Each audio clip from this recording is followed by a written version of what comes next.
Welcome back, everyone, to the Whitetail Apprentice Series. I am your host, Josh Luck, and this morning I am co-hosted by Leopard and Jacob Sklinner. Fellas, how you doing? Pretty good. How about yourself? Doing good. Now, our special guest is going to say something. He's going to reprimand me here in a minute, but I want to give him I want to give him a very special introduction. Some call him the Casey Kasem of the podcast world. Some may refer to him as the Walter Cronkite of the podcast world. But it is none other than Mr. Rick Cates. How's it going, guys? Just excited to hear that sultry voice. Yes, it's good to have you back on. I'm excited to be back on. And you're right. I'm going to reprimand you. Yes. The co-hosted by thing. It's just these are my co-hosts. Yes, like they're on equal footing of you, Josh. Quit trying to be higher up than them. Are you ready to provide us therapy for the next hour here, Rick? If you're lucky, it'll be an hour. That's the real reason I'm here. I'm here to do an intervention. Yeah. You're also never going to convince Josh that he's not superior. All right. So I'm about to take the wheel, Josh. Come on. No, before we get into everything, what's everyone drinking this morning? The most feminine drink you could ever imagine. You can all recite the saying after I say it. I've got a vodka and cranberry. You on your period? You got your period or something? I have a latte. A Bush latte. Okay, right quick. I got a Topo Chico regular mineral water. I'm keeping it clean I tonight. got the Woodford Double Oak. Nice. Ooh, always a solid decision. Broken out. Yeah, how many balls you got there? You got two? I got two. They're not like the one big one. They're just small Not ones. really big balls. Yep. You got it. Makes a lot of sense. So this episode is going to be a little bit different compared to some of our other ones and our other episodes, as I'm sure you guys have been listening to.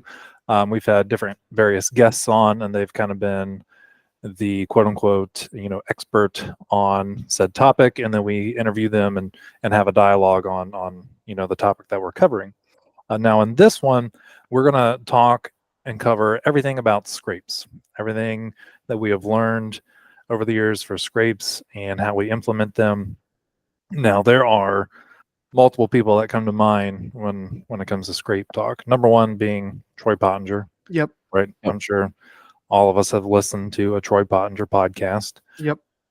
Now we thought about inviting him on for this episode, and absolutely nothing against Troy. I've listened to many of his podcasts on scrapes, and he's Learned a lot from him. Oh yeah, he's kind of quote unquote the godfather, I would say, of mock scrapes and utilizing scrapes to kill mature whitetails. Mm-hmm. But you can find, you can look up 20 different podcasts right now if you look up Troy Pottinger, scrapes. Yeah. So a lot of his information is already out there. And then another one that came to my mind was Greg Skufka.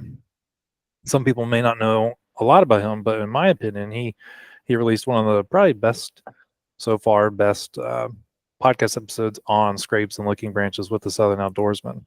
That is one I refer to all the time, at least once a season since it's come out. And some of the tactics in that I have utilized quite a bit and found success with. Yeah. But we couldn't really get schedules to align with him. I mean, he hasn't been on too many podcasts, but he does have a book out, and then we might link, share that podcast in our podcast notes. But in this episode, we are bringing, between us four, there is probably a spectrum of experience and knowledge base around scrapes and scrape hunting, which should create a really good dialogue. Now, like I said, I know Chris and myself, and I'm pretty sure Sklinner has as well, we've dove into different rabbit holes as far as like scrapes go, everything about scrape hunting. So I know a lot of, those two people I mentioned, Skufka and Pottinger, we can pull some stuff that we've learned from them and utilized, and then really break some of that down, because I think there are really interesting topics that we can go into. But first, I want to start this off with, and Chris actually mentioned this idea, something that it is very important to note up front, and that is the difference between a meaningful scrape and a non-meaningful scrape. And that has made, in my opinion, kind of a world of difference when it comes to, utilizing scrapes for inventory, utilizing scrapes to even try and kill a buck off of. So let's start with you, Chris, as Okay. far as So identifying, the difference between a meaningful scrape and a non-meaningful scrape. So before I get into that a little bit, there's a third guy in there that I think we got to mention, but we can't have every podcast episode with him or it'd be unfair. And that's Jake Bush. Jake taught us a ton of knowledge. That's true. I would, when we had that scouting mission with him Yeah, in Kentucky. that was literally a scrape masterclass in person.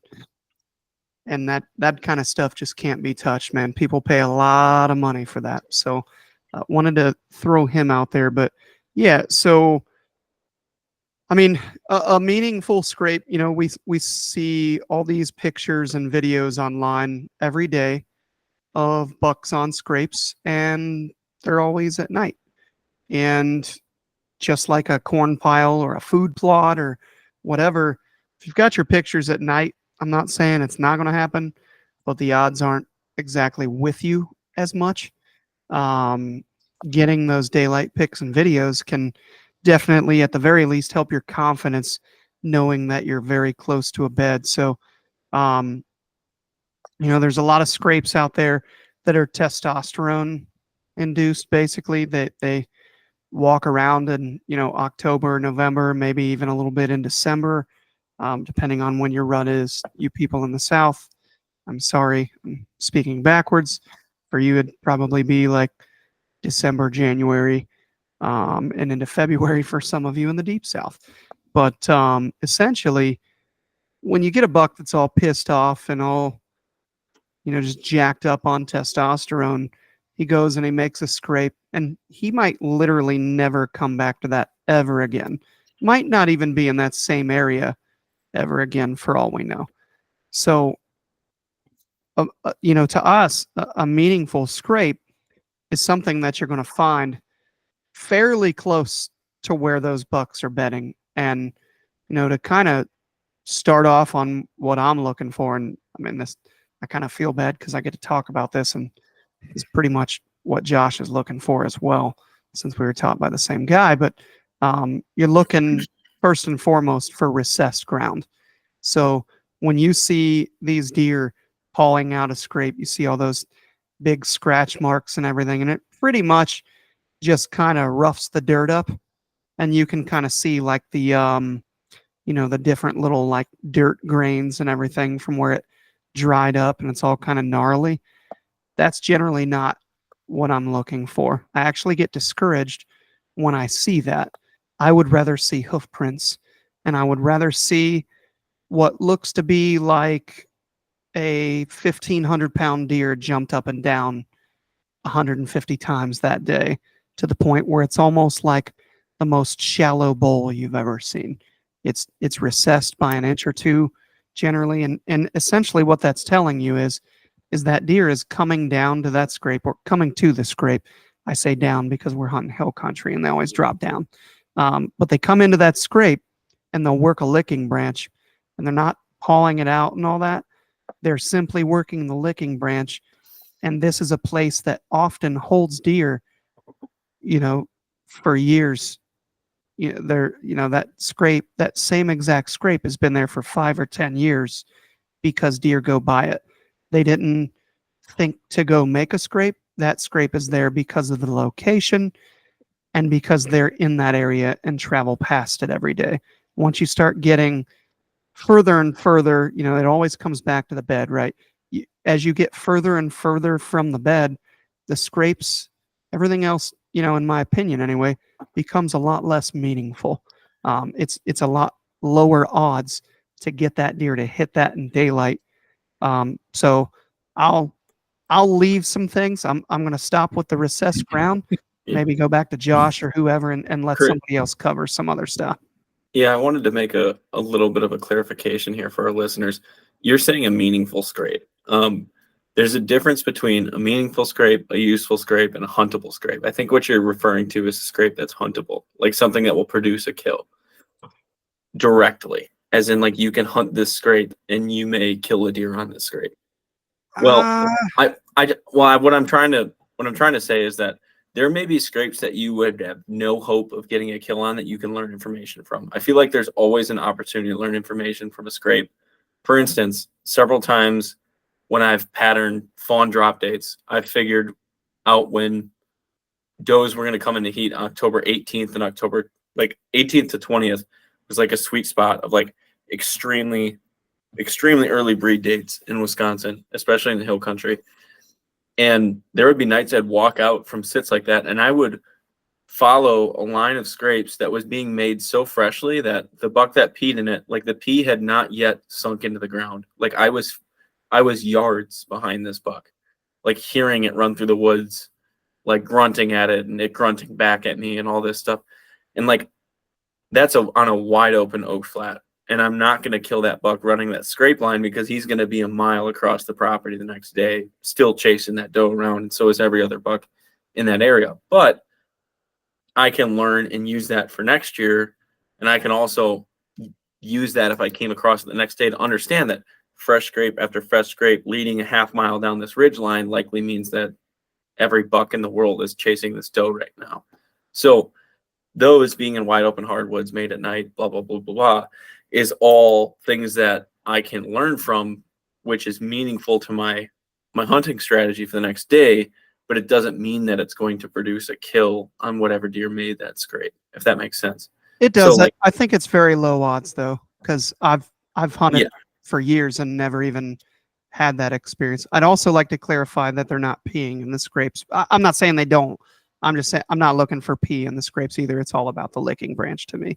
Yeah, I'm just trying to qualify this because the information we got from Shane Parker, and I don't want to contradict anything he's saying, but that the scrapes that were in the bottoms were more useful than the ones near bedding to him for his hunting strategy, which is particularly around historical data, where he's trying to target scrapes that are community centers, not where he has a specific buck repeating day after day, but he has a buck that repeats day after day on the next year and the next year and the next year. So it may be showing up one day, but it's within this window every single time, year after year.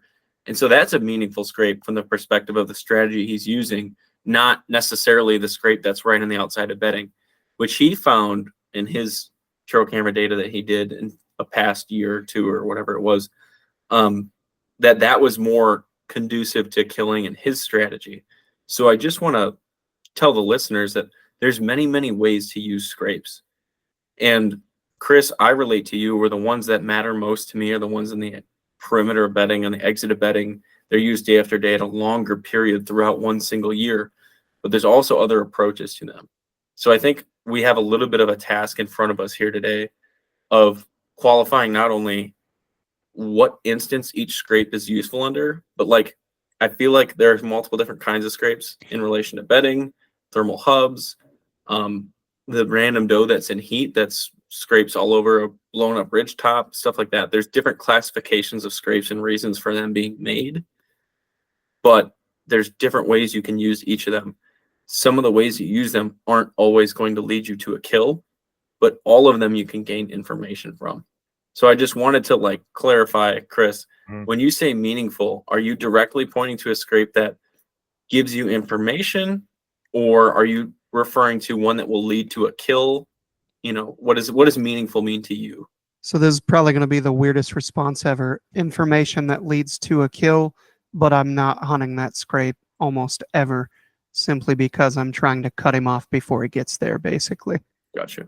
Yep. That makes so sense. it's a dot on a line that just says, here's the bed, here's the scrape, here's the primary food, and then maybe you get lucky enough to nail down a dropping oak, some greenbrier, or any kind of secondary food source, and then you have a direct line of travel, which also, to me, I'd like to clarify as well.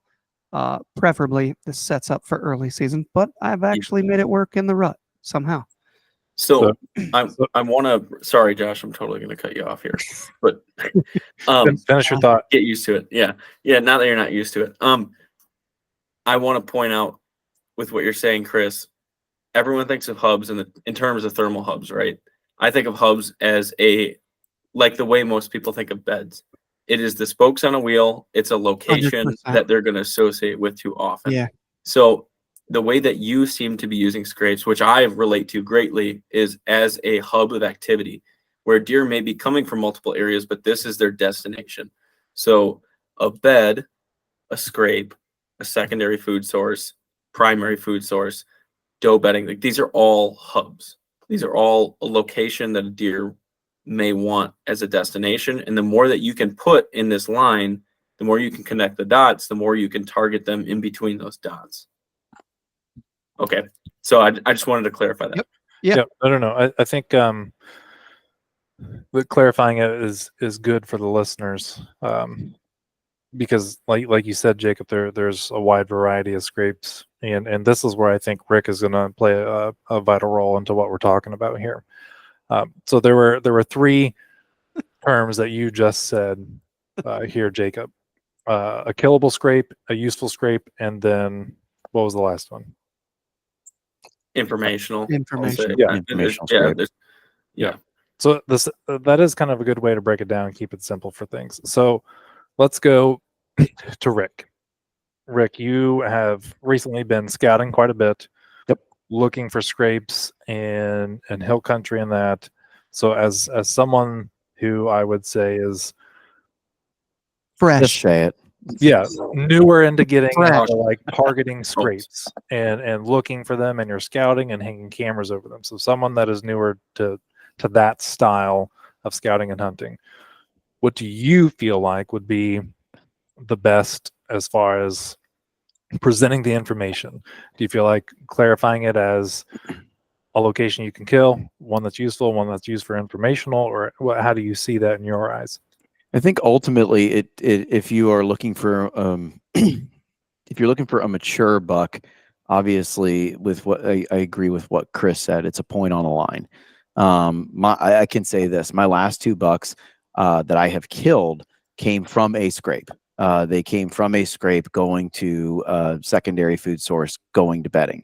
Neither one of them were mature bucks. They were smaller deer, but from kind of a novice standpoint, if you're looking at it, I've always looked at scrapes as, or kind of been in the zeitgeist of, scrapes are just things that deer do during the rut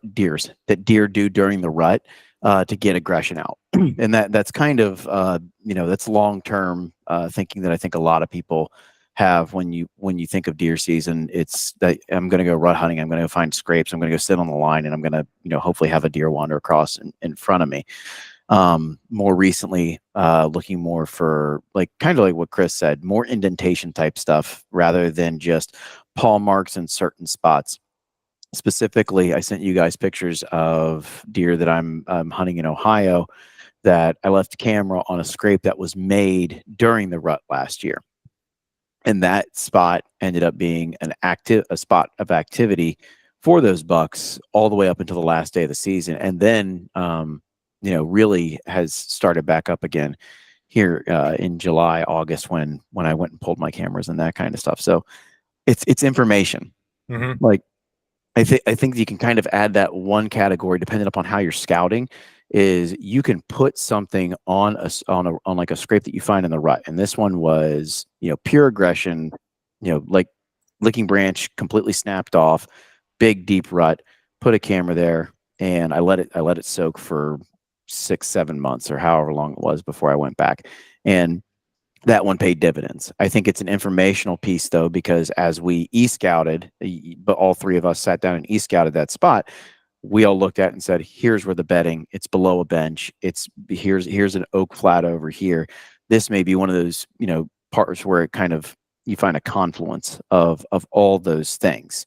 I think some of these scrapes can be combined into those things, but specifically, I can't remember who said it at the expo, but someone made a comment of, like, if you're going and you're hunting Ohio, like, the sign might be big because it's just everywhere. because deer are going to do that kind of stuff, and it can get you thrown off from those spots versus looking for the right type of sign for the type of year you're hunting, for the type of deer that you're trying to hunt. Obviously, if you're hunting early season in Kentucky, you want to look more at a hub scrape or something along those lines versus trying to rut hunt Ohio, where, kind of like what Jacob said, like you're just like, can have a line of scrapes below a bunch of trees, and that deer could be, a mile and a half away, and you're just getting information for historical data at that point. Mm-hmm. I would agree. So going back to your point of when you were agreeing with Chris, as far as, it's connecting the dots, right? You're getting that line of travel, you're getting that information. So at the end of this, let's come back. Let's break down every aspect of these scrapes, and then we'll come back and we'll connect some dots for everyone and use it as in a hunting example, maybe in different habitats and terrains.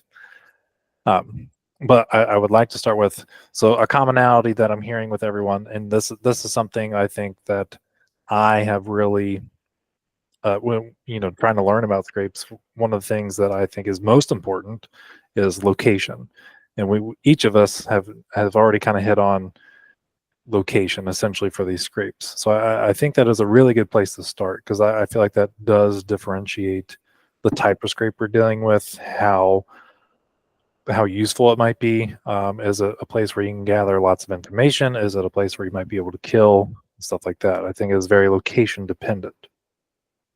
So with what you were saying earlier, Chris, as far as those scrapes, and you said this too, Rick, scrapes that are made with a lot of aggression and stuff like that, and they're kind of random and sporadic.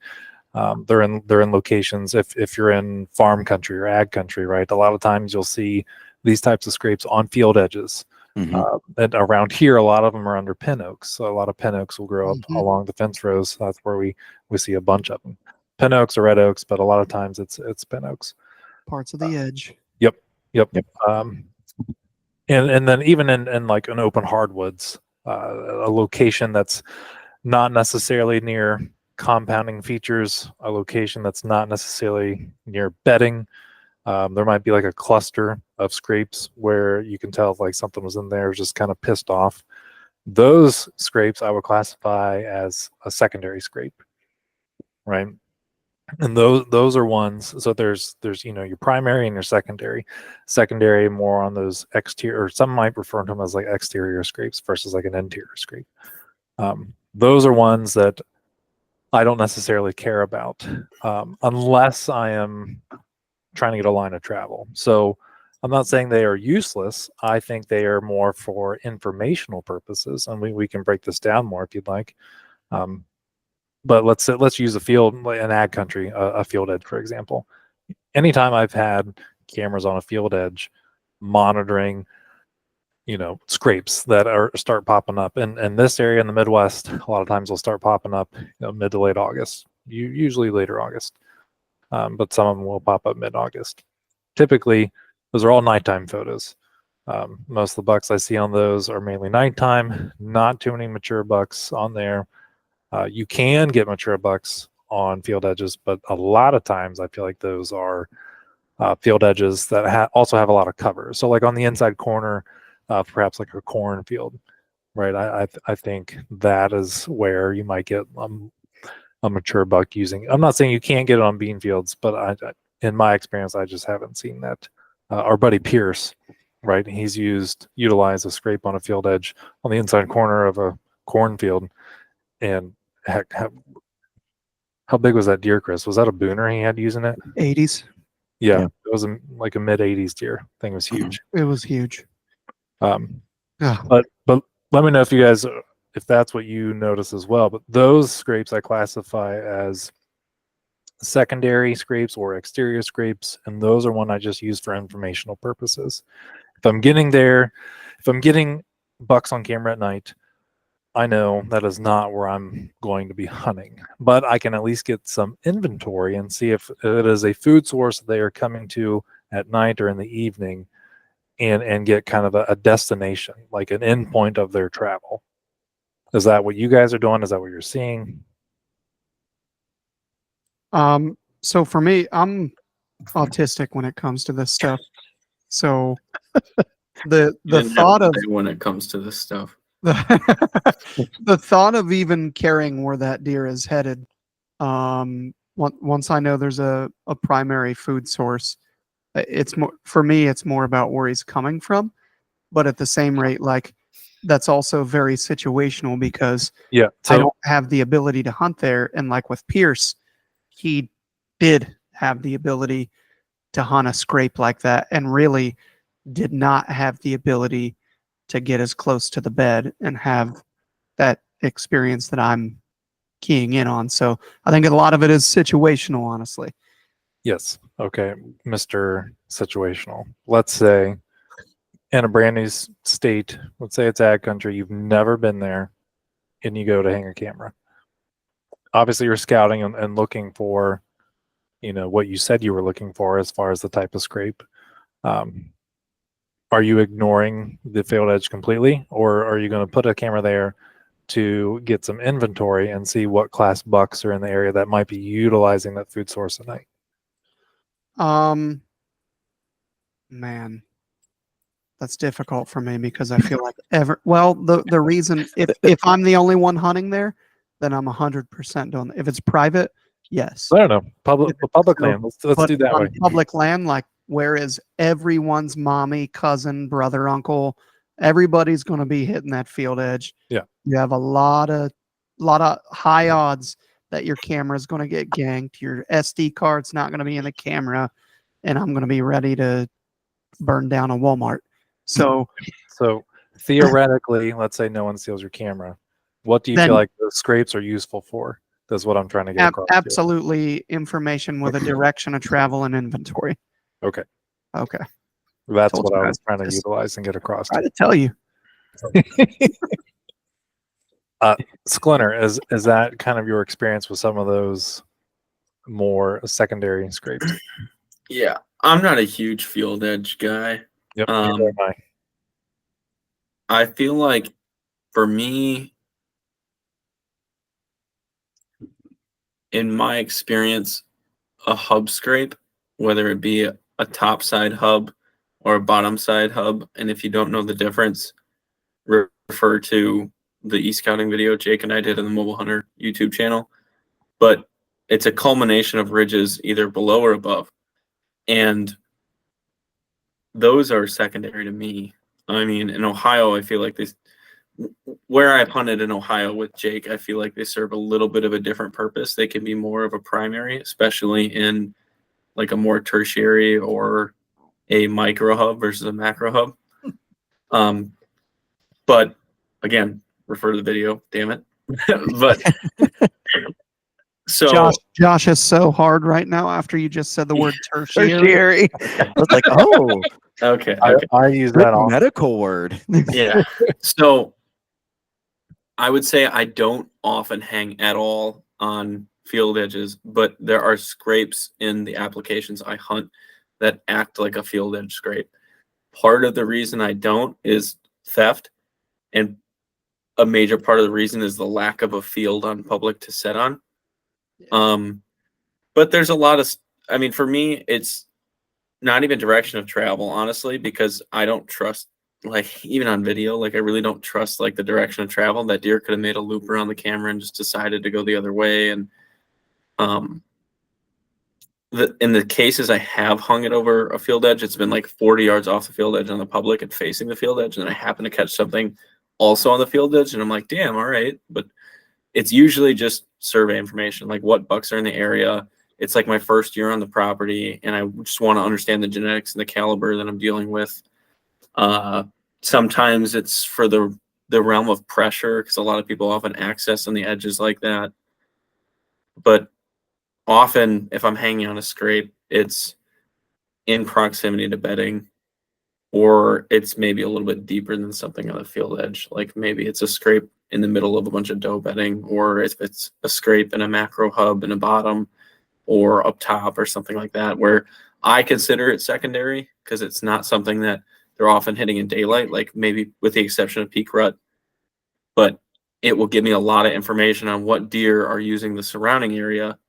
And the reason I would want survey location of what deer are using the surrounding area is if I have a good feeling for the surrounding area, i.e., I know that if a deer is coming from this direction, it's probably coming direct, and it's coming from, I know a doe bedding is up here on this ridge, and I know buck bedding is particular here on this ridge, and I know that this sign is really all the same on this ridge. So if a buck's coming from that direction, I know it's that buck using that ridge. And so like, I want when they show up on that scrape for me to learn information, not only towards what buck they are, but how to kill that buck. I would agree. Now, I would like to qualify the quantity for a second and quantify the quality.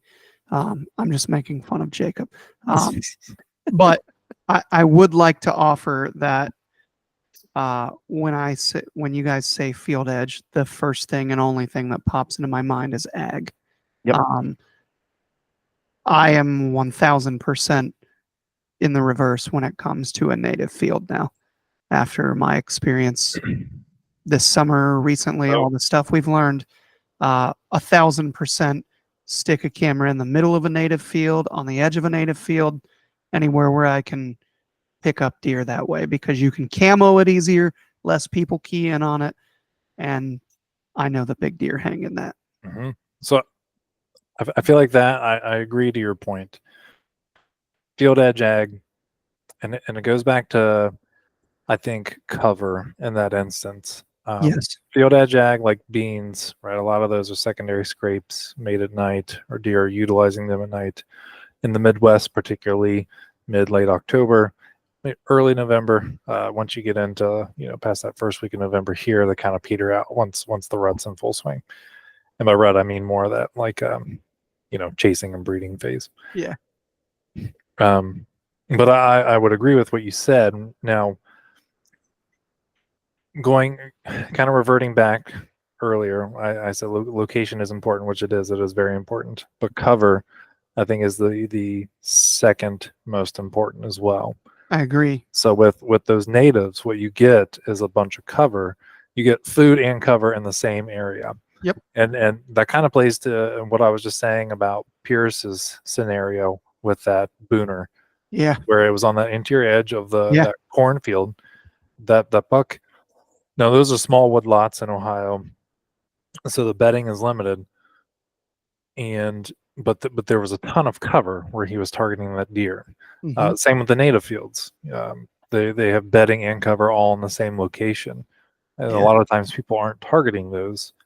But you'll get on the edge of those on those native fields, or on an ag field that maybe is grown up on some ag fields on the edge. You get those tall grassy areas, and then it'll transition into the corn. Those are good spots, especially on an inside corner. Those are locations where the bucks might use it in daylight because of the security cover there. Yeah. So that is a good point that you'll in some of those situations, those quote unquote secondary scrapes aren't really secondary, right? They're more of a primary scrape. But I do think that comes back to bedding location and the security cover. Yeah. It's almost an unfair comparison, because you go from like that sort of, I don't even know if it's fair to call it a primary food source, because it's like candy or whatever, but we'll for the sake of things, we'll call the bean field the welfare beans, if you will, the primary food source that they're traveling a decent ways to. But then, basically what all the things you just hit on, they're bedded in the freaking security cover of the weeds, the CRP, the natives, whatever you want to call it, which is funny too, because I think you could then go to southern Kentucky, Tennessee, anywhere where the growing season is longer, and they can have those beans that are 5-6 feet tall, and then do you get into where the deer, because I know for a fact they're bedding in the beans in Tennessee. Saw that. And, it's the only way to get away from the mosquitoes for the most part and get the shade that you need.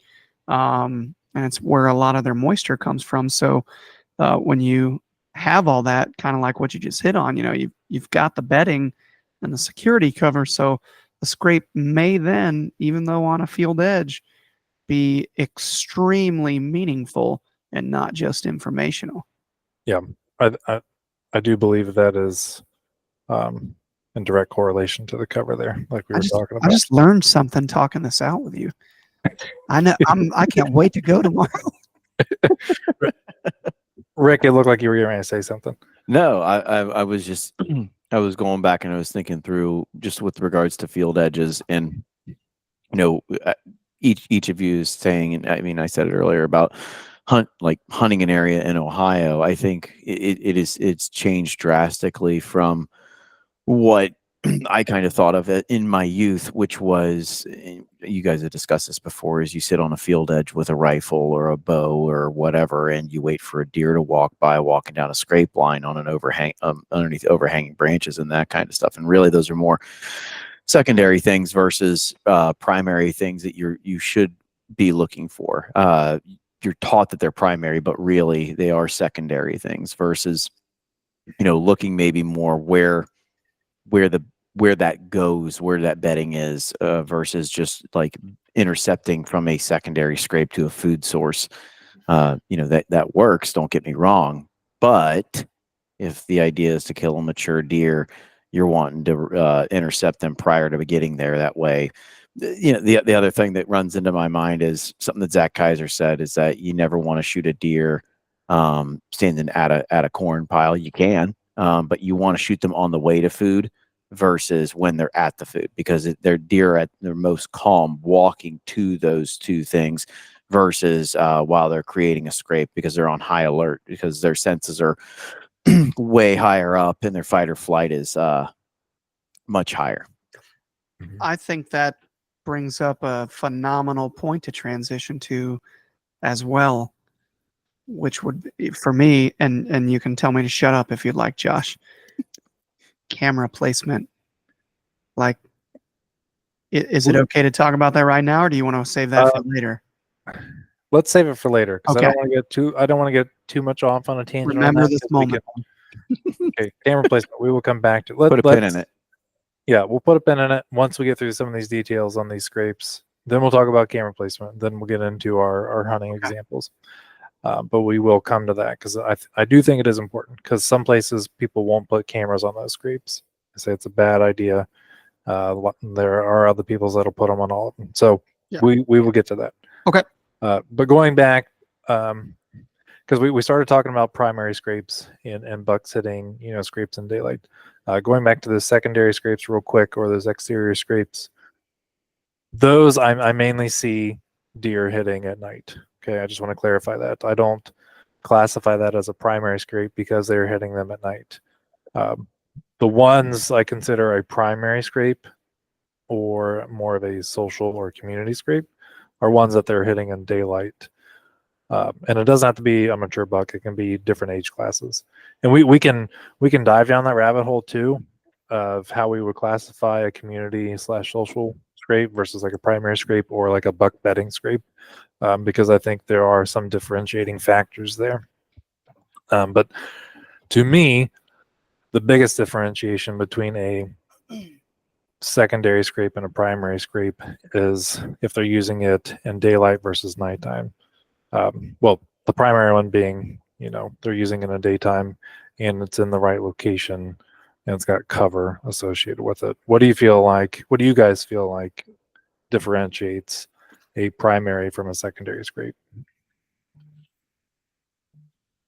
I mean, I agree with you 100%. I also think that if you're in a real, and again, this is so, I feel terrible saying this like it's absolute or whatever, but this is regionally dependent. This is location. Like, there's a lot of factors. There isn't real. I hated when Jake used to say this to me. It drove me nuts. There really isn't like a cookie cutter answer. Everything sets up different. And if you like, when you start travel hunting, you find that shit out real quick, and it's depressing. But with that being said, I feel like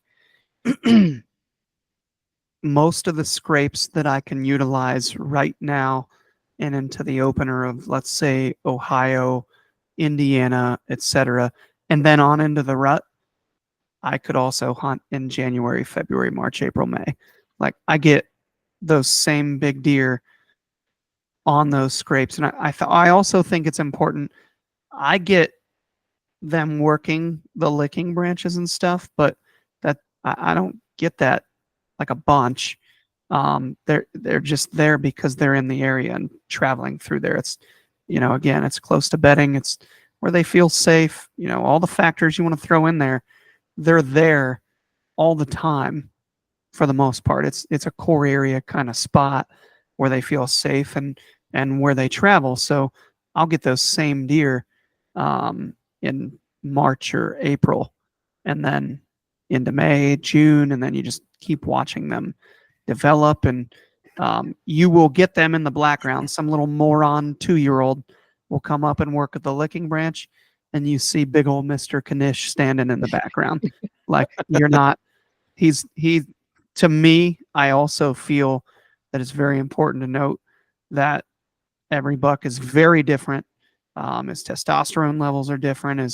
His entire demeanor can be very different. Some very big deer are submissive, and others are absolute bullies. So that being said, I don't want anybody to hear this episode and say, I'm going to go find a scrape and kill a buck. I would much rather see you try to cut the buck off on the way to the scrape, or at the end of October, beginning of November, sit 50 yards downwind of the scrape or whatever. You know what I mean? Like, I don't want you to think that the deer are working the scrape like every day, every week. That's actually not how it works in my situation. So I'm going to disagree with you, because I think that's exactly what you just said. I think you want someone to go find a scrape so they can kill a buck. So I mean, I don't want them to sit on the scrape is what I'm saying. thank you. That was what I was getting ready to lead into. Qualify the quantity, Rick. You don't want to sit directly on a scrape. Yeah. It's all you're doing is kind of pissing in the wind. And trying to do that. I learned that last year, not thinking. I was like, oh, there's a scrape here opened up. I'm going to set up, 10 yards away from it in a beech tree that I could get into, and didn't realize all the bedding was above me, and I blew out the bedding in the mornings. Thermal sucked all my scent straight up the hill and straight into the bedding area. Well, exactly. So I would agree with you. I think most secondary scrapes are made either right after dark or midnight, or some other time during that, and that's why you see them in river bottoms. That's why you see them in all those areas. And I wasn't on the podcast with you guys and Shane, but I've listened to it where a lot of that information is good information, but I think it's also geographically dependent upon where you're at. You can be in a river bottom in Ohio, and that might be they're only coming down in the nighttime. You could be somewhere else where the river bottom or riparian area is completely different, and those deer might be going down there in the middle of the day during the rut or something along those lines, or mid to late October, and that's the only area that they can get in and out of wind. They can get out of there, and they're making scrapes in there during those times because it's the only reprieve they're getting too. So it's important to take in geographical context to a lot of these things too, because as someone who hunts only Kentucky and Ohio, you guys hunt other places. Jacob, you three have hunted Nebraska, you three have hunted Ohio, Jacob's hunted Wisconsin. He's from there. But I think that is also a very important piece in doing that. And the only way that you figure these things out is by getting out and doing these things too. Yeah. I think that's a very important caveat to some of these things, and making time to be able to do that. I definitely agree with that. Yeah, things can change geographically. Terrain and habitat can change, which can change the tendencies of some deer. We've seen that in like preferred trees as far as scrapes are under, which we will get into in a little bit. But I wanted to ask Sklinner here. Same question to you. What do you feel like is the differentiating factor between a secondary scrape and a primary scrape? I would say, number one is proximity to bedding for me. I wouldn't say that I want it to be a scrape that the buck is using all the time when he is using that bed. I don't think every time that the buck uses that bed, he will necessarily go and hit a scrape afterward. I just don't think they're that predictable in areas that they get pressured. because that's how they don't reach maturity, is when they do something the same way every time they do another thing. But I want it to be pretty damn hard for that buck to be in that bed and not also hit that scrape. And what that looks like in often cases is proximity to very thick cover, obviously geographically very close to that bed, but proximity to thick cover, maybe proximity to doe bedding, a scrape that with the information around it, whether that be the cover, the tracks in it, the frequency of the licking branch being ruined, rubs on the tree next to it that have been hit year after year, things like that. I want it to basically be giving me so much confidence and information that I feel like I don't even need to know where the buck's bedded, because he's certainly hitting this all the time. I feel like it'll kind of jump out to you. Also in relation to edge too, especially in marshes, like relation to the edge of an oak island towards buck bedding or towards doe bedding. Like I want it to be in relation to a transition and cover where that is either where he's going to hit right as daylight fades or right as he exits his bed or something like that. It's not necessarily that it has to be that way, but it's usually in marshes already in relation to a transition. I definitely agree there. I think that in relation to bedding, being close to bedding and being close to the cover is part of the reason why they use them or utilize them in daylight. I do think that is a very important factor in that. So that's if I'm scouting and looking for a primary scrape, that is one thing I'm looking for the bedding in thick cover, and looking for a scrape or a gnarled up, licking branch in close proximity to those things, because the odds of them utilizing it in daylight are much higher than something that's much further away, right? Yeah. So I feel like we've kind of painted a picture of scrapes that are made kind of at the end. Let's go back to the reference of a line of travel, or kind of those dots that we were talking about connecting. So we kind of talked about the end, the secondary scrapes. We kind of talked about a primary scrape, one that's close to bedding, close to cover, ones that bucks are utilizing in daylight and feel comfortable utilizing in daylight. And that can look like different things, right? It could be one that is just a buck using it. Maybe he's using it often or only when he's using that particular bedding. Or in hill country, it might be a hub scrape, as long as that buck bedding is close, right? And some people would also clarify or classify that as a community or hub scrape because you have does utilizing it as well. Mm-hmm. I want to also hit on, I don't feel like this gets hit on a lot, but there are scrapes in between those, right? There are areas, these travel corridors where scrapes will pop up that I think you can utilize them. You can utilize them for informational purposes, but I think depending on the time of the year, so I'll clarify this too. Depending on the time of the year, I think you can use a primary scrape to kill as long as your access is good and you're not going to get busted.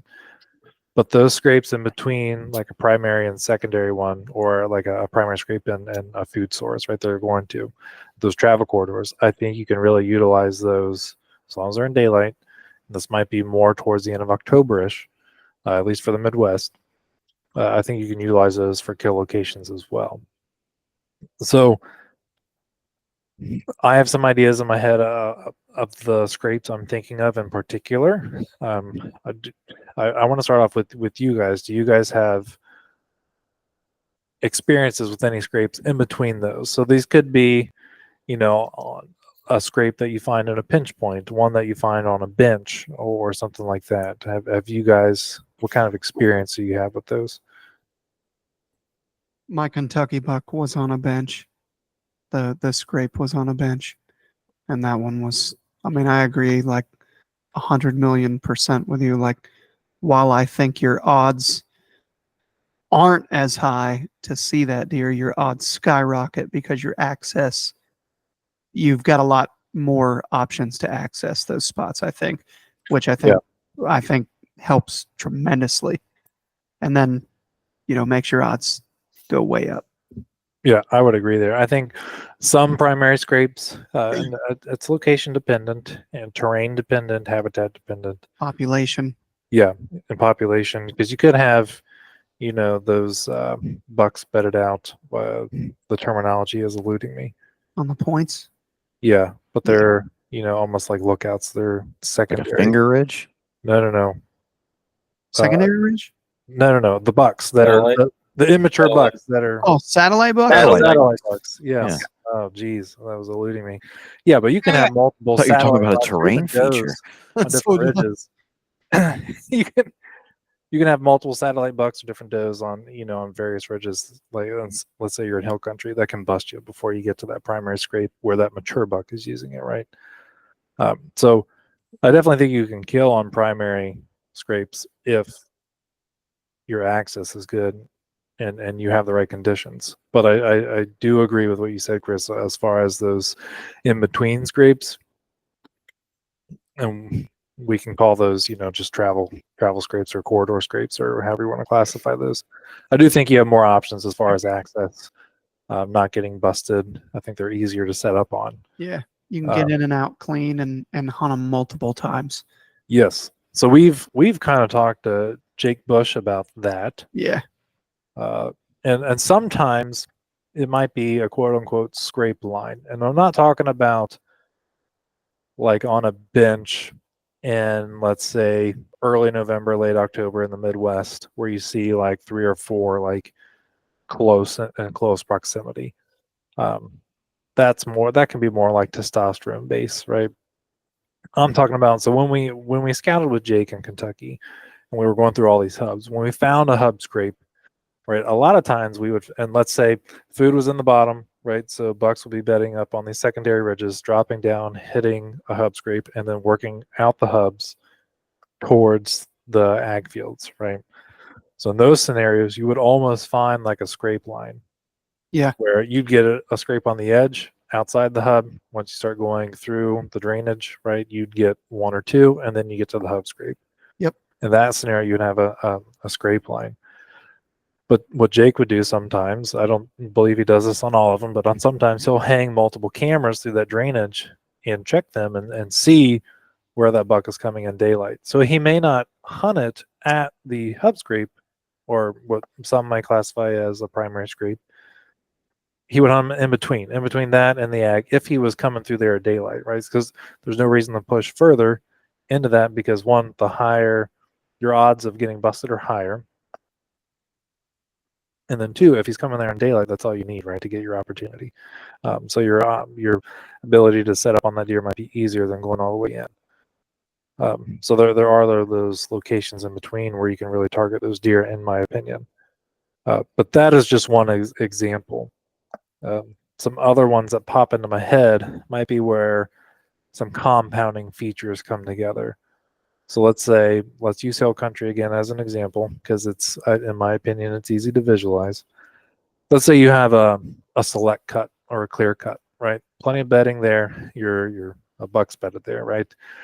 You may have, like, as soon as you come out of it, maybe on the edge there, you find like a primary scrape, and it's up on the upper third of this ridge or something. But let's say they're working down the ridge, and they come to a bench, and that bench intersects like another small drainage that comes down. We got multiple things there, right? You got your bench, you have your drainage. I've heard some of the guys in the South talk about privet thickets and stuff like that sometimes meet there. So you have all these compounding factors, and sometimes you'll find another scrape there, right, on part of their travel route. And those locations, I feel like you can kill at a lot easier. Sure. Mm-hmm. I also think we should probably kind of take a minor circle back. I don't know if we hit on this or not, but I kind of left some things open for you guys to talk about with what we're looking for when we find scrapes. I only talked about recessed ground. Yeah, we're getting there. Okay. I didn't Making forget sure we didn't forget about it. There's a whole rabbit hole of breaking down the It's going to be more like a wormhole, man. I wanted to hit on the different types and locations of these Okay. and what they're used for, right? So essentially we just talked about 3 different ones, correct? We talked about the secondary ones, we talked about primary scrapes, what some also consider social scrapes or community scrapes. Scrapes that are being utilized in daylight. They might be utilized by various age class deer, not only bucks, but does as well. And then there's kind of the scrapes in between, which are on these like travel routes or corridors that in my personal opinion, depending on the situation, right, you can set up easier to kill. And I do think it might be time of year dependent on earlier in the season. So let's say like Ohio's opener, right? I would, as long as the situation allows for it, I would target a primary scrape or primary licking branch if there's a buck using it, right? Jake Bush does the same thing in hill country. I would target that type of scrape earlier in the year compared to that other one, the travel corridor one. I would target that probably later in the year. Yeah. Now you can target the primary one or later in the year as well, like late October, let's say in the Midwest. I'm not saying you can't, you can. I'm just saying if the situation where that primary scrape is, if it's difficult to access or difficult to hunt, for whatever reason, whether, you feel like you're going to get busted or your wind is never consistent, thermals are never consistent, right? You can utilize those travel corridor kind of scrapes, I think, better because it's easier to get in on those and access those and still set up as a kill location in daylight. As you get later in October, right, those bucks might move a little bit further in daylight, is what I'm saying. I agree. So we painted the picture of these, of kind of 3 different scrapes, right? They can be used for different things, for inventory, kill location, different things like that. There are other categories of scrapes that our listeners might have heard of. I've heard of people differentiating primary scrape or social hub scrapes versus like a primary buck bedding scrape. What Jacob was referring to earlier. Down on the bottoms versus like where those ridge might meet up top, right? Where Rick has that scenario, right? Where he's at in Ohio. Yep. Why are you smirking? I'm making fun of Jacob over text. He always texts me and tells me not to look down or look at my phone. So I'm looking down and took the opportunity. For anyone watching the pod or the YouTube video of this, you will see what we're talking about here. I'm a child. So before we move on to breaking down an individual scrape, what the recessed ground, the licking branch, and all that stuff, Chris, before we move on to that, is there anything else you guys feel like we should hit on as far as location or anything like that, or usefulness of the scrape? I might touch on I don't know if it's something that needs to happen later or earlier, but just like some analogies for what a scrape really is for maybe our more novice audience. Like, sure, go ahead, throw it out there. I feel like the way that you have to think of a scrape is like the way that a single guy would think of the local bar or the club, like or Facebook or something like that. Like it's not just like it's a check-in area for multiple different deer, specifically bucks, but multiple different deer. So, like if you want to figure out what your ex is up to, you're probably going to go check on Facebook. If you're going to go to try to find a bunch of single girls, you're probably going to go down to the local bar or club, like in nowadays society, or Tinder or whatever, so it's a predetermined place where you can gain a lot of information as a deer about many other deer in your area. A lot of understanding for what is ideal with scrapes is going to be based on the purpose of the scrape. So like we should establish right away that these are scent oriented things to gain information over a long period of time about multiple deer. So the more that the factors of the scrape are conducive to being around multiple deer, having multiple deer visit, rut time period, things like that, the more maybe ideal they are in certain scenarios. So 100%. understanding the purpose behind scrapes and what they do for the deer specifically will help you pick out which ones are going to be ideal. Now there's many ways that deer monitor scrapes, and they change a little bit from what I've seen depending on the pressure. But obviously with a scent aspect, they can monitor them from a direct wind. They can monitor them from thermals. They can visually observe them. Oftentimes when a deer plans to go and check it at, the end of the day, they'll be observing it all day to make sure danger is not in the area that they're going to, especially in a hill country scenario. I also think that it's important for us to, not many people talk about this, but it's something I've seen quite a bit, is that let's just do this through a series of questions. Josh, when are deer most active? What period of a 24-hour period? When are deer most moving and active? Well, they're corpuscular animals, so at dawn and dusk. And at night, right? Like they move much more at night and dawn and dusk than they do during the day, right? Typically, I think that's conventional knowledge. I mean, they do get up and move during the day. They might be, especially if it's a pressured area, right? They might Yeah, feel and they more do comfortable. bed at night. Yeah, right? yeah. They do bed at different night stuff. and everything too. But I would say generally they're more active in the periods of dawn, dusk, and night. And probably not necessarily in that order, dawn and dusk being equal, but night more so than day.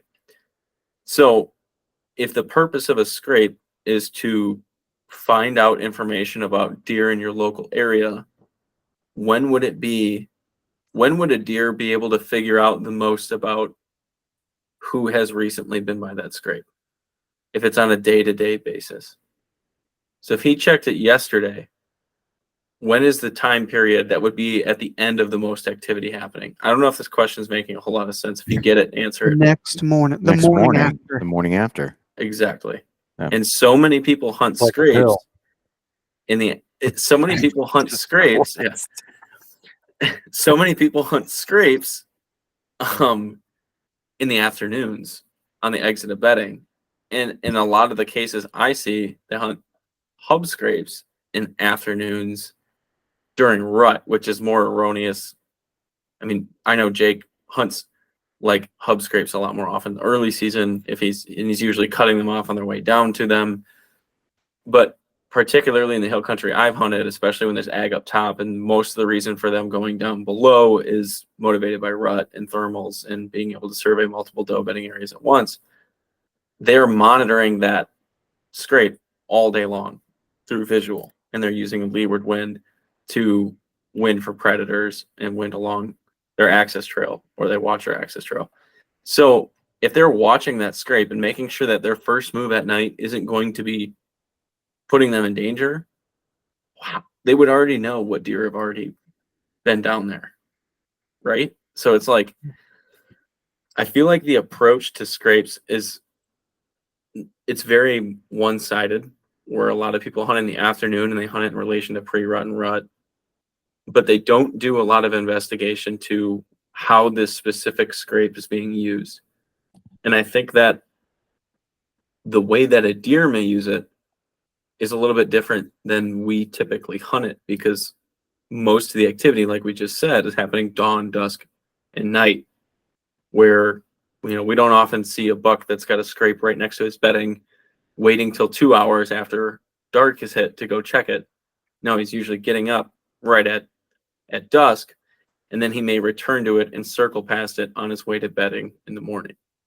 And I feel like that becomes super lethal when the bucks do a lot of rut activity and then they circle back to a scrape, particularly one in relation to doe bedding, and not necessarily always one in relation to their bedding, like that they would use 80% of the year, because that's where a lot of the does are actually going to be checking in when that scrape is right outside their doe bedding. They've been working all night, probably running away from other bucks and stuff like that. Now he can go check that on his way to his own bedding and gain a lot of information, rather than the scrape that he's been monitoring all freaking day long, because he has to do that to survive. That is a really good point. I'm Mhm. so glad you brought up mornings. Chris is smiling. I They're love my so mornings. underrated. It's ridiculous. 90% of the deer I just got on in Nebraska were in mornings, and there were people at camp that did not hunt a single morning. You, And That's stupid. you want to know why? Here's this is an entire other podcast I want to talk about. In the early season in September, when it is hot, there is a cold front every day, and that is Mhm. called the morning.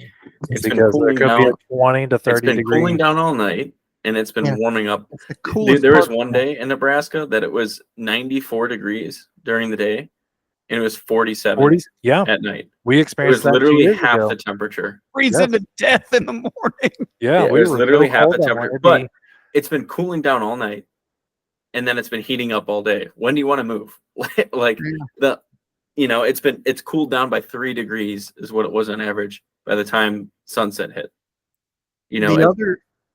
Go ahead. Oh, it's okay. I was pretty much done. The other thing that I was going to say is, kind of along with that, basically the coolest part of the day, almost every damn day of the year, right? Unless you have like a weird front hitting. I think a lot of people don't understand how much you can take advantage of that next bed, that second bed, because Mhm. they do, like, it's a thing, man. Mule deer do it, whitetails do it. Like, they bed and then they get up and they move. They might only move 5 feet, or they might move 50 to 100 or whatever yards. But if he stands up and you can get eyes on him out there, dude, that's Mhm. invaluable. Yep.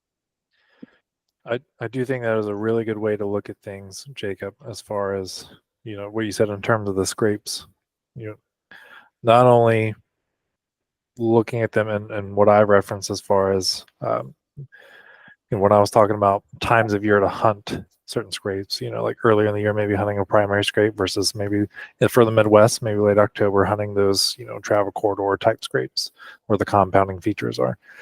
But the purpose behind the scrape, like you said, as far as maybe time of day, rather evening versus, morning.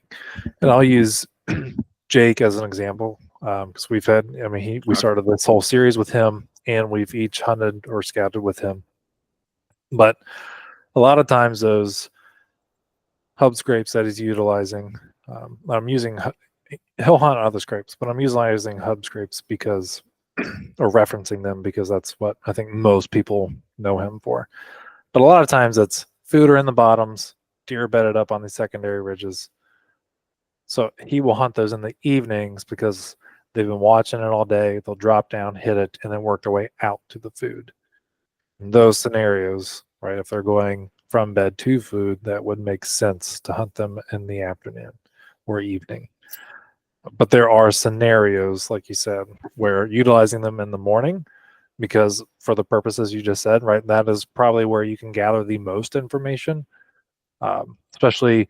And again, I'm going to reference this for the Midwest because it's probably different for our Southern listeners. So let's say pre-rut time frame, or right before chasing and that begins.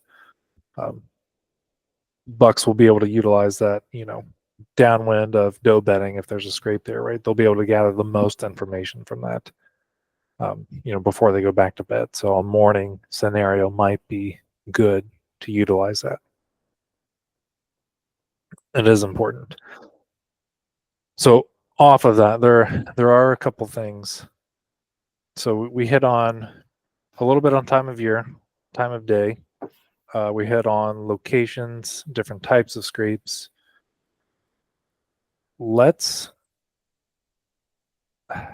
are a couple of other things I want to hit on, and I'm just trying to think of the best way to present this to our listeners. Let's go into the scrape and break down the different attributes of the scrape. I do find this important, and it can vary location to location. And then some of the other stuff I wanted to get to, we'll hit on in our hunt scenarios where we're connecting the dots. Because I also want to get into some other things, like some other interesting topics like that goes off the time of day and like maybe moon phase and different stuff like that as you get into that pre-rut time frame. So, Josh, I think an interesting way to go about this might be, let's build our ideal scrape and have one person explain what and one person explain why. Okay. And then maybe if there's an avenue for it, how the deer use that. So, like, for instance, Chris, you talked about recessed ground. Okay. what do you want the ground to look like? And I know you've described this a little bit, but what do you want the ground to look like? And talk about maybe the differences between a scrape that's useful in one way versus another. And then Josh, maybe you can talk about why you believe that's important and why each distinction why one distinction may be better than the other. Sounds good. Okay. So love the recessed ground.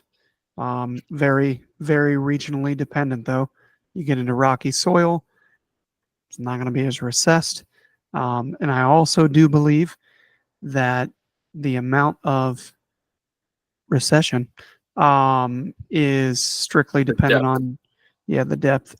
It would be population dependent or activity dependent. Obviously, in some areas, you might not have a deer pass through there for days or a week or something. It really all depends. Ideal scrape to me, I mean, the ones that get me licking my chops have a good broken licking branch hanging down for him to work. The branch is still very much sort of alive with leaves or needles or whatever on it. Your recessed ground, and it's extremely close. It's within 100 yards of a known bedding area where bucks are bedding. Bonus points for very, very good rubs or tick marks on the deep, deep gouges on those trees. We see it a lot with our beech trees around here in the Midwest. So I think you covered it pretty well, honestly. You answered more than what he asked for. So Yeah. Sorry. So Josh, why do you think recessed ground is important, and what do you think it signifies? Because I know Chris touched on population density, but yeah. I think there's another point here as well. So when I'm looking for some of the same scrapes he is that recessed ground, or the depth in which the ground is kind of dug out, will signify a couple things: how often it might be getting used, and then also like historical use. So when I see those, rather than maybe a field edge scrape, for example, where you just see the ground maybe pulled out a little bit, those scrapes with recessed ground, you will also notice in other times of the year, because the ground is at a lower depth, right? And sometimes there's leaf cover, but a lot of times the leaf cover might be a little bit lower than the surrounding leaf cover, and you can move it and you'll see where the recession is. But to me, that signifies that there are deer using that licking branch often, or they are coming and utilizing the scrape often during pre-rut time frame. So historically, that is something that gets utilized quite a bit. So that stands out to me. And I think I'd like to clarify. I think the historical data is like beyond important, because that's, if you refer back to our Aaron Warbriton episode, when you have an area that holds good deer every year, or for, let's say 5 or 6, 8 years, whatever, that, I mean, if you can come back here next year and, know right where to go, hang a cam and start your hunt, whether that starts with your scouting in January or you're out of state, I mean, you've got it dicked. Yeah. Rick, Mm-hmm. when you're approaching a scrape, how much stock do you put in a scrape that's heavily recessed versus one, let's even though you're not necessarily like new at this, let's continue to leverage you in that way. When you're approaching a scrape and you see that it is heavily recessed versus one that is ground level, what does that tell you about the frequency within the year, in your opinion, the frequency within the year that a deer is using it? Whether that means they're using it often in the cycle of a year, or like as in they're using it, you can find them there in October, November, December, consecutively, or does that tell you that multiple deer are visiting it? What is your initial impression of that? I mean, anytime I see recessed ground like that, or there's a larger indentation that's not just like like we talked about earlier, smaller, fresh, scraped ones, I think that there's historically that's something where deer are using it all year round, or at least that's the way that I am looking at it. Is that there may be a higher deer density in the area because of size. You know, one deer isn't going to end up making um, uh, a thing that size, you know, the size of, you know, a Volkswagen or something like that. But, you know, it says something about deer density, but it says more to me that depending upon like how deep it's going, like that's historical, like the deer using it regularly all year round, or at least heavily during parts of the year. And kind of, you know, what Chris and Josh were saying earlier, you know, that's something that you want to be looking for. That is the thing you want to kind of base things off of. That's a center point of where you want to go to and say, okay, like if I'm looking at spokes on a wheel, like where do I go out from here? And I really like that you said the deer referring plural, like like you're talking about the deer population in the area. And I think another element we can kind of answer to this as a group is how does that play into your hunting strategy? So for me, I love the point that you said, as in the deer plural, not the buck I'm after or the buck or something like that. And I'll say that in the situations where I found those, I found scrapes that were active in April, you know, over 6 inches deep into the dirt, and just crazy scrapes. And this was particularly in hill country. And in those cases, it wasn't like I was getting one buck on it over and over again. Sometimes I would, but over and over again to me is like once or twice a week for 3 consecutive weeks. That would be incredibly frequent for me. It's not Amazingly frequent. right. It's not day to day, but those are, and Dan Infalt talks about this a lot, typically in areas that either between buck bedding where bucks are competing and it's a dominance display, or it's in proximity to a bunch of doe bedding. So it serves as an excellent survey location for any deer flowing in and out of the surrounding bedding. So a deer that spends his entire range elsewhere in the preseason, but now ranges here during the rut, would know right away that, hey, I'm going to go to this scrape and I'm going to figure out about the 3 major doe beds, like doe bedding areas in this property, and it's going to give me information on it. So I'll get a lot of different deer on it and a lot of does on it actually too, but it'll be recessed because many different deer are working it. The way that plays into a hunt strategy for me is I'm not going to target a specific buck on that scrape, but I'm going to target a period of time when that scrape is most active by bucks. Generally, that plays out by rut for me, but sometimes if you're on, Chris, this might be you, if you're on a specific buck, you may find that this week window is when he's most frequently hitting it year after year. So that scrape is a really valuable one in that case, where I may look at one that's less recessed. Like you can have car hood scrapes that are only getting used on a specific year, and you know, you can have smaller scrapes with completely torn up licking branches and stuff that get used frequently as well. But those I'm using slightly differently. In this case, it's more like the person that has 3 acres of private to hunt. It's you put out your information, you put out your survey on that spot and let the spot tell you when it's prime and what it's prime for. Yeah. And so with this one, it's like, I've got options, right? Like obviously there's something going on here. I've got options. Let me figure out when the deer are most vulnerable and let me target that. I agree. Josh, you were saying something? I wanted to go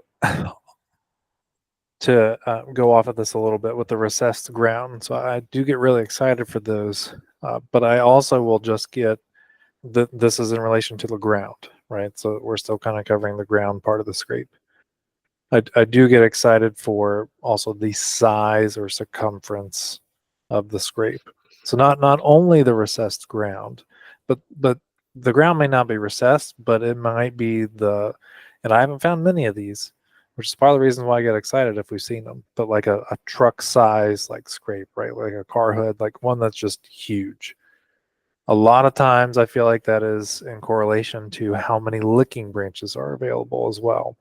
So sometimes the ones with the recessed ground may only have like one primary licking branch. So multiple deer are going to that one branch and utilizing that, this actually scraping the ground, which is why it's so recessed.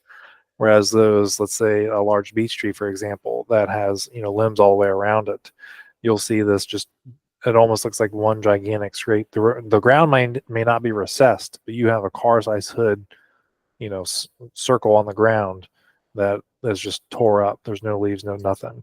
I get just as excited about that. Josh, you touched on licking branches there, and that's a perfect segue. What do you look for in licking branches? We've talked about, and you hear all the time, multiple twisted up. What do you look for in licking branches? And I guess we'll go into it right away. What tree species, if you want to touch on that, in the area that you hunt? This isn't going to be steadfast rule. Yeah. So as far as tree species, I think this is area dependent, maybe deer population dependent. There are common trees here in the Midwest, I would say. Like everyone talks about beech trees. A common one on, like we mentioned earlier, those secondary scrapes, pin oaks are very common to find those under. I would say those are probably the two most common ones in my area. But I have also found that may depend from property to property. And by that, I mean, in some locations, some properties, I've seen scrapes primarily under beech trees because they're, inside internal scrapes or whatever. But let's use my father's property, for example. There are some beech trees sporadically across the property, not many, but all the scrapes are under pin oak branches. All the scrapes I find there are under pin oak branches. So that is a scenario where I consider that the primary tree type that those deer like to scrape under, more so than a beech tree. And it might be the reverse on a different property. So I think that is property dependent, maybe deer population dependent. It's kind of what they're maybe, I don't know, used to. Maybe those bucks when they were yearlings or fawns hanging out with their mothers, that's what their mother would go to and lick on certain branch types. So I don't know if that's like a conditioning type thing, or that's just what the deer population uses in the area. But those are the two main tree types. And as far as the licking branch specifically, I like to see ones that are, what gets me really excited would be the ones that are probably finger to thumb size, that are twisted and hanging. You can tell they've been chewed on. Maybe they've been chewed on for multiple years, so that branch is really kind of gnarled up. But they're also higher. They're not, low enough for maybe fawns to get on, or young does, but they're ones that you can see where a buck maybe stood up on his hind legs, got his face in, maybe got the branch in his rack and turned his head, and that's what twisted the branches. So these are, I found some that are 6 foot or maybe higher. Those ones to me represent like a mature buck has used. That's what gets me real excited, that I think that an older age class deer might be utilizing. Now, circling back to what excites you as far as like the size of the scrape, have you got to find a tree with multiple height licking branches where you found multiple scrapes under the same tree? Yes. Is that So something like? say that again. Is that something that excites you? Yeah, because that also tells me with now, this isn't a guarantee, but this is something I've done with mock scrapes, right? So I'll use the property we've been hunting in Kentucky, Chris. There's basically one hub scrape I found there in the miles that I've scouted.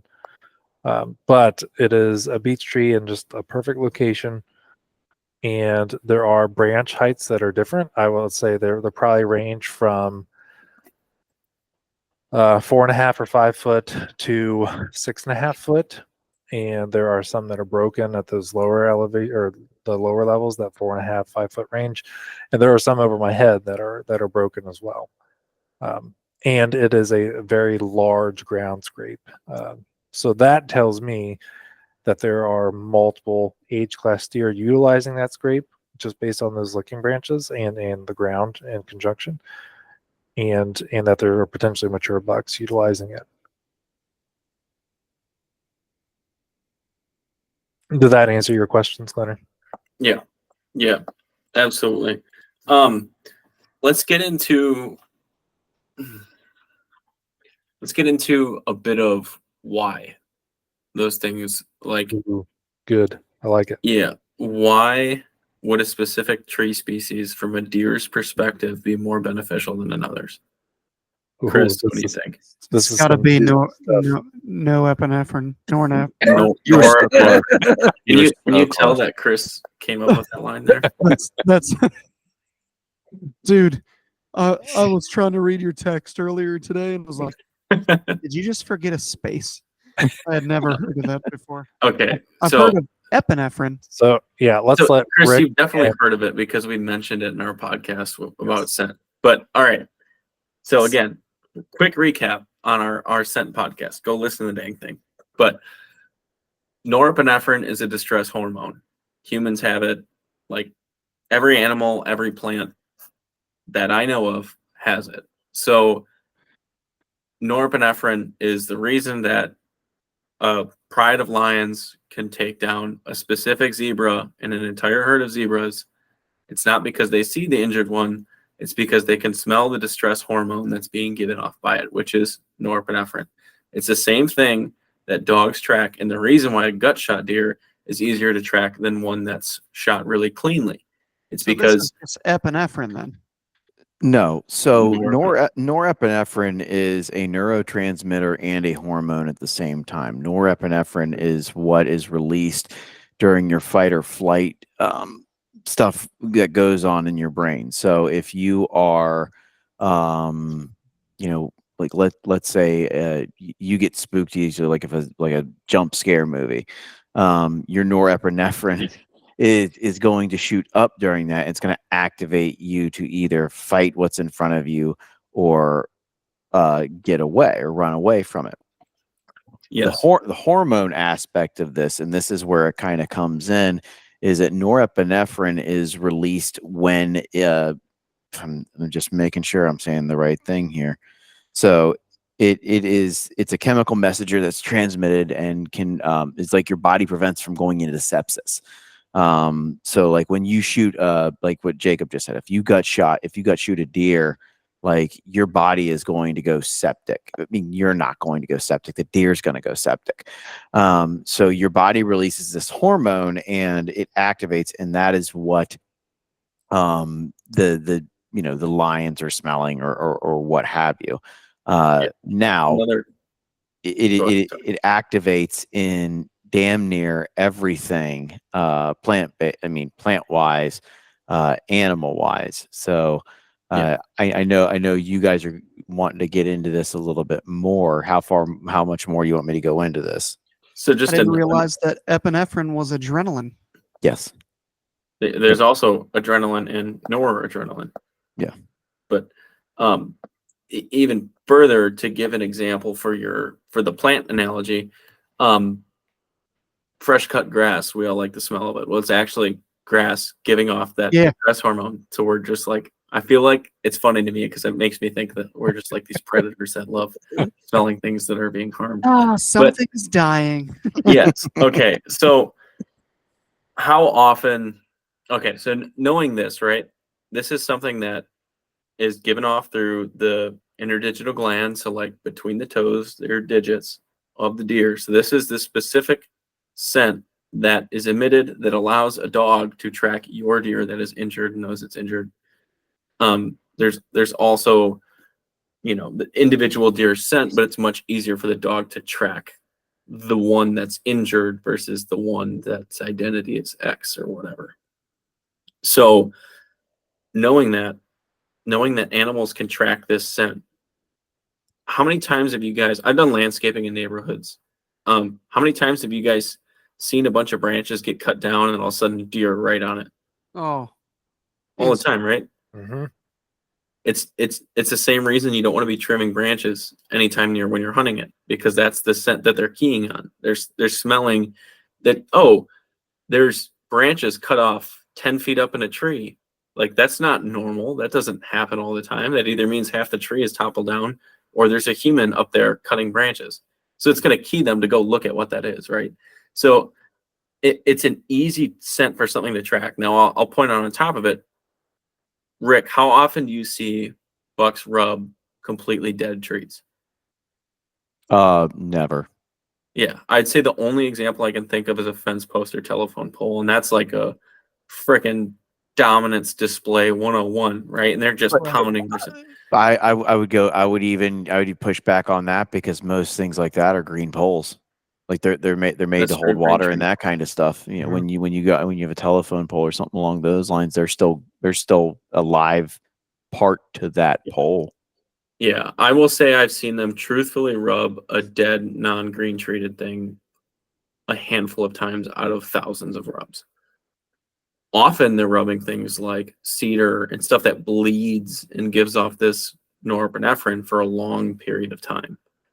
So another thing we found with scrapes is often they're not going to refresh scrapes after a rain because that scent has washed out.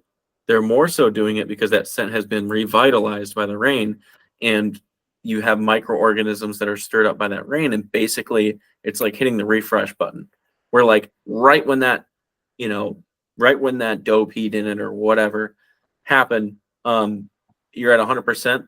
Then some time goes by and it starts to fade. It's down to 50%. Now it rains. Now you're back at 90, and then it starts to revive that expiration date, right? So I believe that norepinephrine is not only just another scent for deer to be like, hey, here I am. This is aggression. This is sign.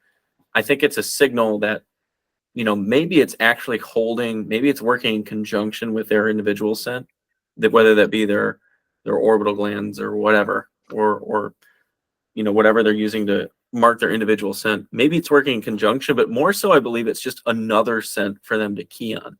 And I think that scent gets revived. They know that if I mark this tree, not only are they going to be able to smell my scent, but they're going to know I tore the hell out of this thing every single time it rains or every single time this gets revived.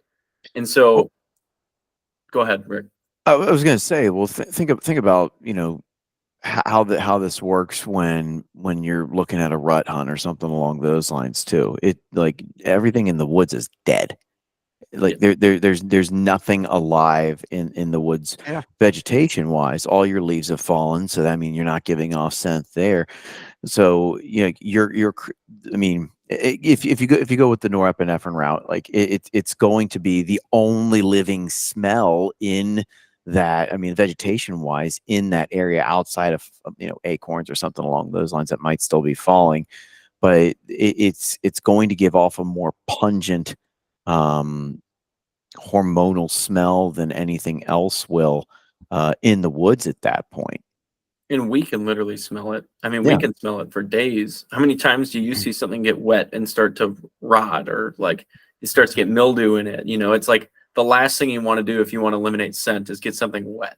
It just makes it pungent and nasty and kind of exactly what a lot of deer scents smell like, And so I've thought about this for years. I'm sure people have talked about it, but I personally believe that deer are selecting branches not only to rub, but like branches for licking branches, ones that have high dexterity, a lot of sinew. They aren't going to break. They're not going to die quickly, because it allows them to abuse them, hold their own scent, and then be revived every single time there may be a rain or something like that. And you look at a lot of these branches.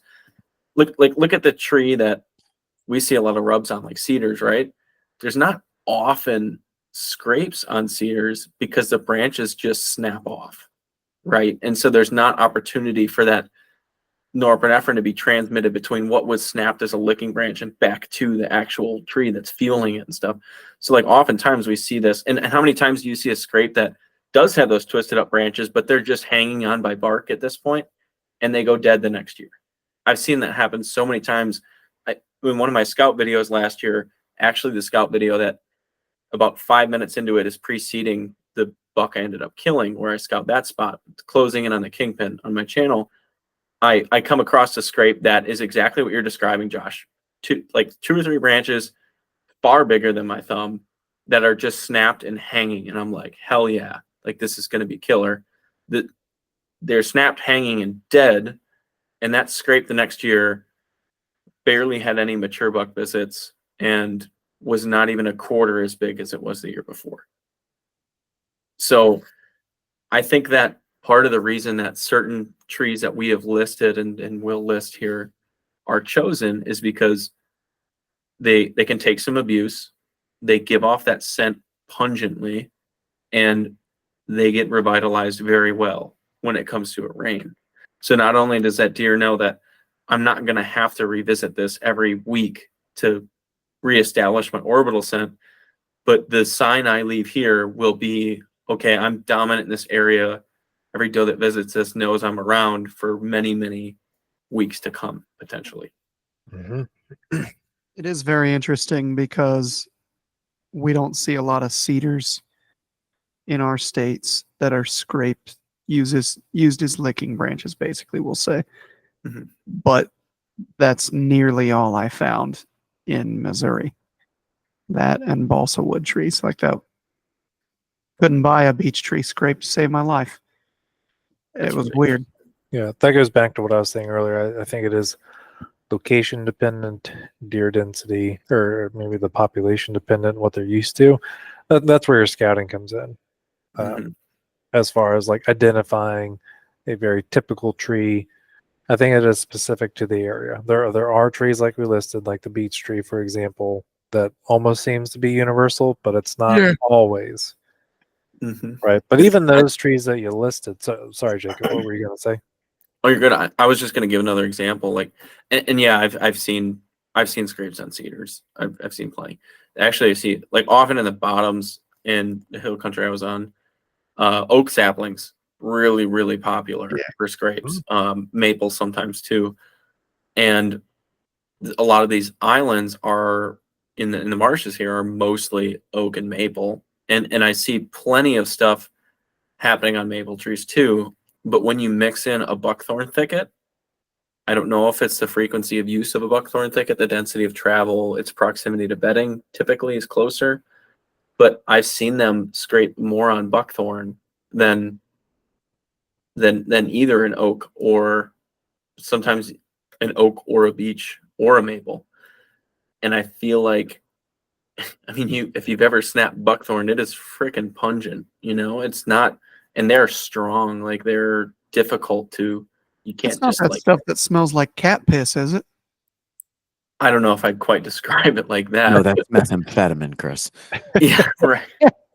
No, there is a plant that literally smells like cat piss that grows in river bottoms. Yeah, and there's some that you can snap around here that smell like blueberries too, or smell like Fruit Loops. There's just some weird. I'm actually starting to try to relate the smell of plants more back to what they are to identify them. But that's just one thing I've noticed is like buckthorn. Like, I mean, the height's right, I guess, for scrapes and stuff, but they just you wouldn't think a thorny branch like that is going to be ideal, and it's especially if it's something that's so monotonously all over. But like I often see it selected more, and I still don't really know if that's proximity to bedding related. But I feel like it's interesting. It's a theory I kind of want to run with more over these next few years here. It's boxwood that smells like cat piss. Okay. How ironic, boxwood. Cats pee in boxes. Yeah. Yep, perfect. Anyway, Exactly what I meant. Nice cover. going further down the rabbit hole of what you were just talking about, Jacob, as far as the licking branch, the type of tree, the dexterity of the branch, how much wear and tear it can essentially take, and how much scent it can potentially hold. So I wanted to go over the Janka Hardness scale, and I'm not sure if I'm pronouncing it correctly. I don't know if it's Janka or Janka. Maybe an arborist, if they're listening to this, can correct me. But I'm going to say the Janka Hardness scale. And I heard about this in that episode with Greg Skufka and the Licking Branch of Magic because he talked about this hardness scale. And to give you a little background on his properties, he has ran various mock scrapes over the years and has done a lot of data and research behind these, his own data and research, I will add, but using and utilizing different branches from different trees. And one of the branches he used that he had the best results with was basswood. And he correlated that to it being the softest tree. And it was on this hardness scale. So that the Janka rating scale, it's like a standardized measurement for trees, but it measures the wood's hardness or how resistant it is to denting or wear and tear. And the scale will run from 350 pounds of force to 4,000 pounds of force, right? Basswood was 410 pounds of force. So it was a very soft tree, very pliable, flexible, and one that he found didn't contain a lot of its own scent, but would hold scent quite well. I think it's actually a popular wood for beekeepers to use, is what he was saying, because it is easier for the bees to find the hives because it doesn't hold a lot of other scent. They can key in on the scent. But I don't think that relates to the deer. I think it holds scent well, and deer can really get their heads in it, get the forehead glands in it, and rub it. Doesn't take them much effort to leave their mark. It doesn't take much effort to leave their mark. It's easy to chew on, right? Easy to leave that scent, and for those that may not know, those deer have those is the nasovomer gland where they can essentially take scents in through their taste. Their Jacob's gland. Jacob's gland. Sorry, one of those glands. It's the same thing. Yeah, but essentially, they can taste smell to a certain extent, right? And that's part of the reason why they're licking the branches. But so I wanted to relate that Janka hardness scale into some of the trees that we had talked about. So the American beech tree, for example, it is 1,300 pounds of force. So it is much harder than the basswood. But like I said, that scale goes to 4,000. So it is still a medium to soft, a fairly soft wood. And in comparison to other woods around here, it is softer than most. A pin oak, for example, is 1,500 pounds of force. We had mentioned that one. And just a general red oak species in general is about 1,290 pounds of force. Again, that's on that medium to softer side. And one I wanted to hit on, and this is something, again, it's location dependent, and something that Chris and I had found on scouting in Kentucky, places near creek systems or water, low-lying lands, stuff like that, where you get some Ohio buckeye trees. We found an area where it seemed like all the deer would leave scrapes under these buckeye trees, even with beech trees in close proximity, which kind of threw us off. And I was like, man, there's a perfectly good beech tree right there. Why are they, leaving scrapes and using licking branches on these buckeye trees? Well, a Ohio buckeye tree is 770 pounds of force, right? A yellow buckeye tree, which I believe they're fairly different, but a yellow buckeye tree is 350 pounds of force, the lowest on the scale. So buckeye trees in general are very, very low on the scale compared to even a beech tree. So going back to what we were saying, as far as the pliability of the branch, the ability to leave scent easily and maintain scent, I do think it kind of goes back to that. Right? Deer love to communicate via scent, and that is an easy way for them to leave scent. Yeah. I think one measure that he's not necessarily hitting on here is the dexterity, like the malleability of the branch, its ability to take abuse and still hold, I think is important. Yeah, and I would be curious going in relation to the laking branch in the ground, because we talked about leaving that norepinephrine scent through the interdigital glands, scraping in that. Mhm. Like, how quickly does that scent dissipate in comparison to the licking branch? Well, I mean, the licking branch, I feel like, can be utilized, depending on the scrape, can be utilized all year round. Yeah, so Okay. I have a small bit of an answer. I think that Tom Brownlee touched on this, and I think it was up to 90 days. Mhm. And I have pictures of bucks smelling branches that I cut I mean, I've had them smelling it up to 4 months after. And those were specifically buckthorn branches and mature bucks. So because I couldn't tell you the limit, but I can tell you that it's an oddity to them for a very long time. So we just had a little bit of technical difficulties. Josh's internet cut out on him. But one thing that we really wanted to touch on, we're getting a little long on this podcast right now, but something really important to this is how do we apply it to our hunting strategies? So we've talked about building the perfect scrape, right? We've talked about the exact kind of branches, hardness, softness, dexterity, the different species. We've talked about the mode in which that scent is delivered, whether that be from the deer's glands or how it's held through norepinephrine, different things like that. We talked about the ground, what we want the ground to look like. One thing I want to add to that super quick is the softness of the soil. Oftentimes you're not going to find a deer making a scrape on solid rock or in gravel.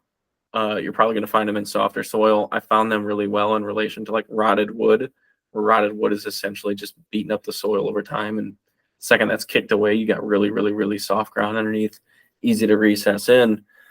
And not very often in water, but in floodplain, sometimes they're still working that licking branch and they're not working the ground as well.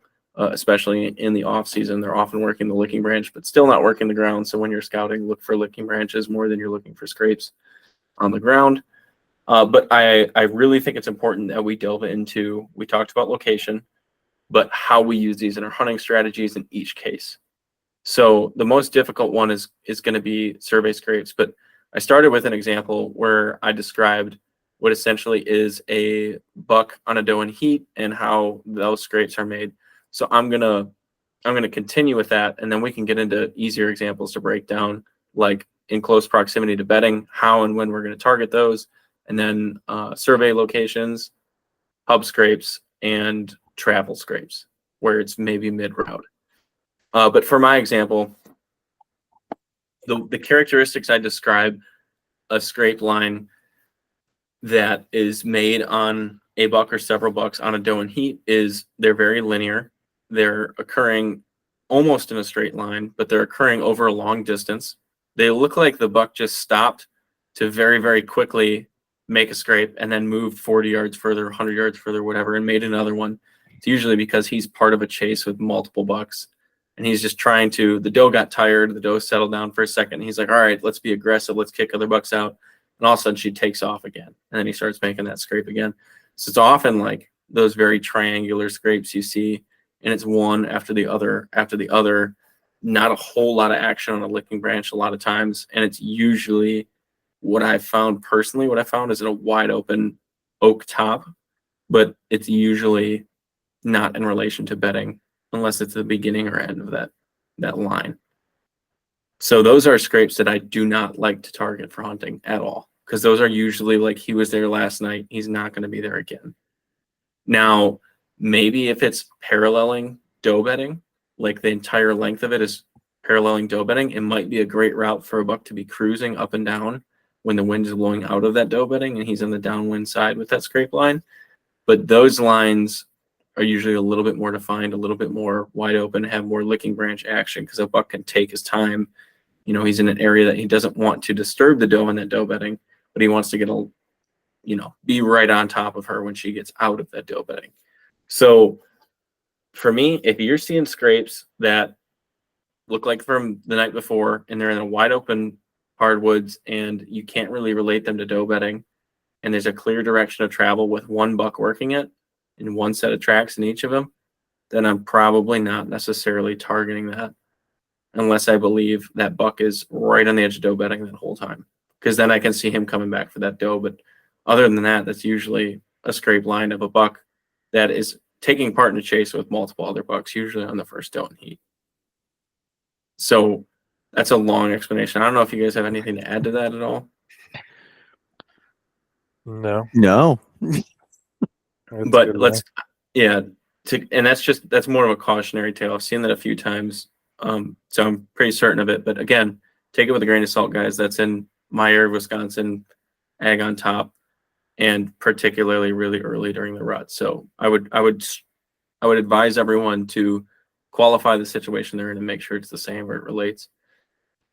let's go further though. Let's go into examples that you guys have some personal experience with. So how are you guys going to hunt? Let's start with Chris. Chris, let's say you got your picture perfect scrape, right? Let's say it's outside of buck bedding by 100 yards and it's on the one trail that is, maybe he's bedding on a bench and he's got one trail that he's going to exit on. He's side hilling to this scrape and, it's recessed into the ground. It's really large. How are you targeting this scrape? Well, Let's call it time of day, time of year, etc. Okay. And it might depend on some factors, but let's say you're thinking, well, I don't know if this is going to be rut or if I don't know if it's going to be early season. Instead of saying that, let's say, well, if I see this, it's going to be rut, and if I see this, it's going to be early season. If I see a worked licking branch, and they can always, like, I've got cams on one spot in Ohio where the scrape is on uneven ground, like it slopes over, so it's not recessed, it's just bare, but it's bare all year. And I put a soaker cam on it and figured that out. Otherwise, I would have never looked at that. And the leaves it doesn't have any impressive licking branches or anything. The ends of the branches are stripped a little bit, nothing crazy, but it's where they go and what they hit. So I'm targeting that early season, and I'm hoping I have clean enough access to get in and either get, I would prefer to be above the scrape and closer to his bed, but a side advantage or, thermals might prevent that. So whatever I need to do to get as close to that scrape as I can get, or as far above it in between it and the bed as I can early, is going to be key. Don't have as much to offer as far as a rut scrape, simply because I feel like I have one that I can really comment on, and the sign was very violent. It was buckeye trees where there's like a little sapling grove, and they were destroyed. And then there was one that had licking branch. Well, it actually wasn't even a licking branch. It was the top of the tree hanging down. And he hit it. So I guess that it was wider, and there were all different tracks in that one, if that helps at all. And that was the beginning of November. Like, there were doe tracks, baby tracks, what I would assume to be, yearling or 2-year-old buck tracks, and then his tracks. And I'll say this really quick. One thing you touched on that we haven't emphasized enough is the use of scrapes. We've talked about why scrapes are good as a survey location, but if you're not sure about this, set a camera over it. And this is one of those cases where I think it's less intrusive to set a camera over it than if you were to bedding. I think that bucks will be using this scrape, and multiple deer are controlling that the scrape is active in most cases, especially a deeply recessed one or a survey scrape or a hub scrape or something like that. Multiple deer are the reason for this being there. And that buck will not be checking it unless multiple deer are using it. So he's kind of handcuffed to that location. The nature in which he checks it, like he might start going downwind of it in order to check it rather than actually touching it and working it. That might change due to pressure. But for the most part, this buck is going to have to check that scrape if he's going to want to know about the deer in that location in a quick, concise way. Yeah. So scrapes tend to be really good locations for you to set a camera and learn a lot of information about a lot of different deer, and specifically the buck you're after, because you can bet that he's probably going to be working it or crossing it or observing it. So I would say if you're in a higher pressure area, a scrape is a great location that you can hang a camera high, because that's the destination they're hitting. You don't often need to catch what's way in front of it or way behind it. Yes, deer will check downwind, deer will go on the trail below it. That will definitely happen. But as far as the safety of a location to make a camera intrusion and believe that a deer is still going to show up there, I can't really think of a scenario that's much better other than the edge of a cornfield. I'm And 1,000% in agreement with that. They're yeah, busy when they hit those scrapes too. Generally, they're either walking or they're working a licking branch, and their attention is on that, and their senses are therefore just a little. They're not as heightened. You get mhm. something on a water hole, on a food source. Screw that. And if you get, you're going to get multiple angles most likely. Yeah. Like a scrape is an awesome place to hang a camera through and through. So yeah, I would say keep in mind if you're not sure, you can set a camera in this case. If you're not sure about a bed, definitely wouldn't set the camera over that bed, whether it's high or low. I think that's much more intrusive, and you're relying a lot on the personality of that buck. In this case, you're relying on the personality of all of the deer in the area. They would have to shift their patterns if that buck was to, decide it's no longer useful to be there. So I really like that you touched on that point, and I just wanted to emphasize to our viewers, like, scrapes are a great survey location, but they're also one that it's really easy to gain information from a camera from. Yeah. And Chris, you wanted to hit on this earlier as far as placing trail cameras on these.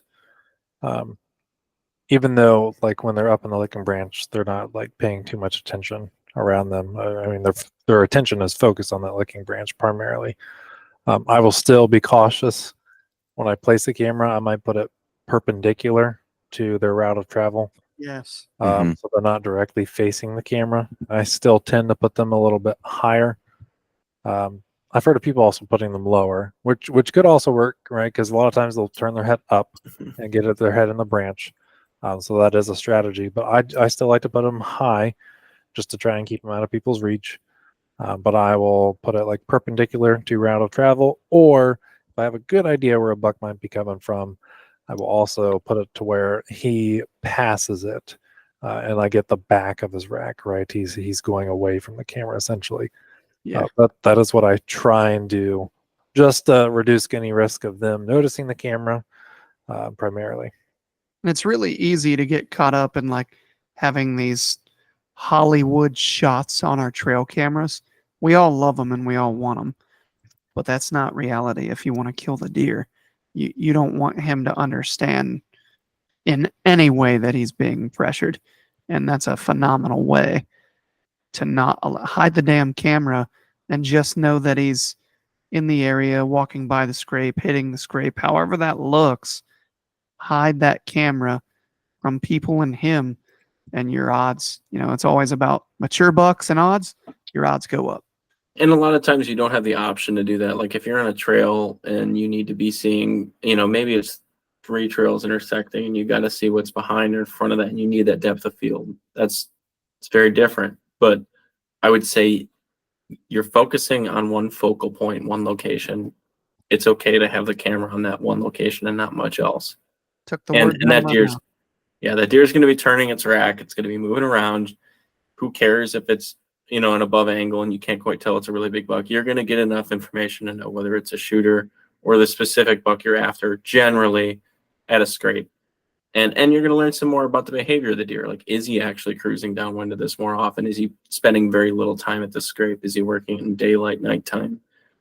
All that stuff. So I think that's great. And I don't want to go too far into this because I want to keep with this theme that we're on right now of applying to hunting strategy.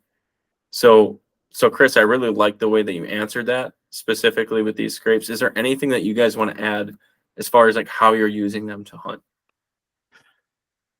This particular example too. We'll get on to other ones. Not in Chris's scenario. I do have an example of a mock scrape that I want to utilize when we get there. That's a really good point. Do you want to go on?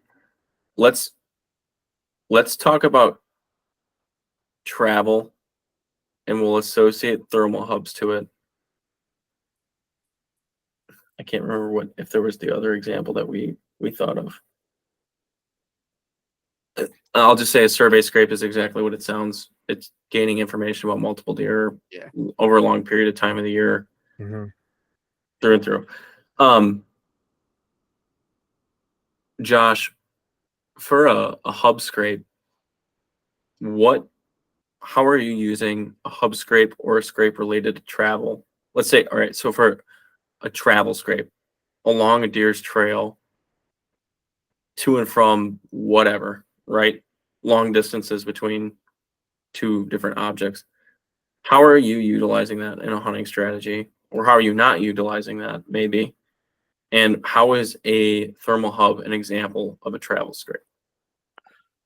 So I'm going to give the example of what I mentioned earlier with Jake, because I feel like that is, when Chris and I saw it in person, it made so much sense. And it just really was easy to connect the dots, right? So we'll say ag country that butts up at the hills. Food is down low. So when you get into like a thermal hub, bucks will tend to bed up on these secondary ridges, right? And the thought being they're going from bed to food, right? So they will bed up on the secondary ridges. A lot of times they will come down after they've been watching the hub scrape most of the day. They will come down, hit the hub scrape, and they will work their way out of the drainage towards the ag. And they may hit these other scrapes a lot of times, other scrapes and licking branches on their way out. Maybe a couple, maybe, more than a couple. A lot of times, especially if it's a longer drainage, right? They may have that thermal hub scrape, and then they'll hit multiple ones on their way out towards the egg. So in a scenario like that, what we had learned when we were scouting with Jake is staging. You could stage hunt that potentially. And there is a chance for multiple bucks to be using that drainage that might be bedding off different secondary points.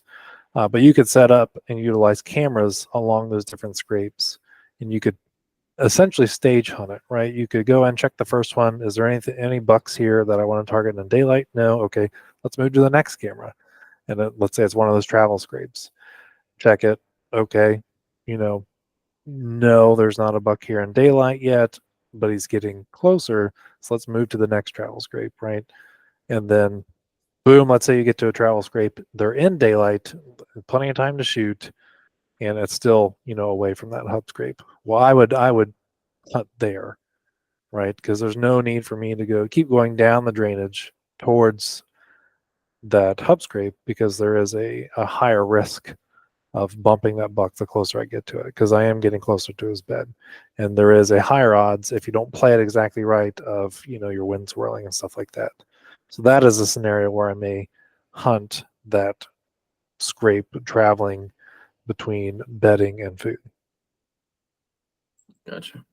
Yeah, that makes sense. I will say I don't target travel scrapes very often, but if I had to, that would be the approach I'd use. Like if that's the information I had to work off of.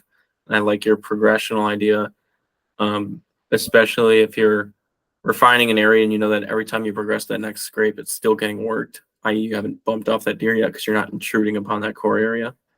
I think that's really beneficial. Rick, you've done a lot of scouting lately.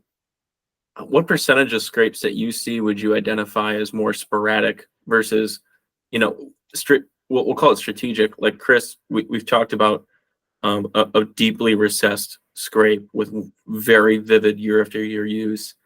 And, we talked about my idea with the whole rut, like he's traveling quickly, making a lot of scrapes. It's kind of along the lines of a travel scrape. And we've talked about scrapes in relation to bedding. Rick, how many times do you, in your experience with scouting here, have seen scrapes that you don't think are of a primary, extremely useful example? You think they're more travel related, like sporadic? I think. I would probably say like somewhere like 60% of them. Yeah, definitely the majority. Yeah. Definitely the majority. I ran into one this weekend, where it was literally I was standing next to a tree with my dad, and I looked down, and right underneath this little beach, it's like there's a small scrape there.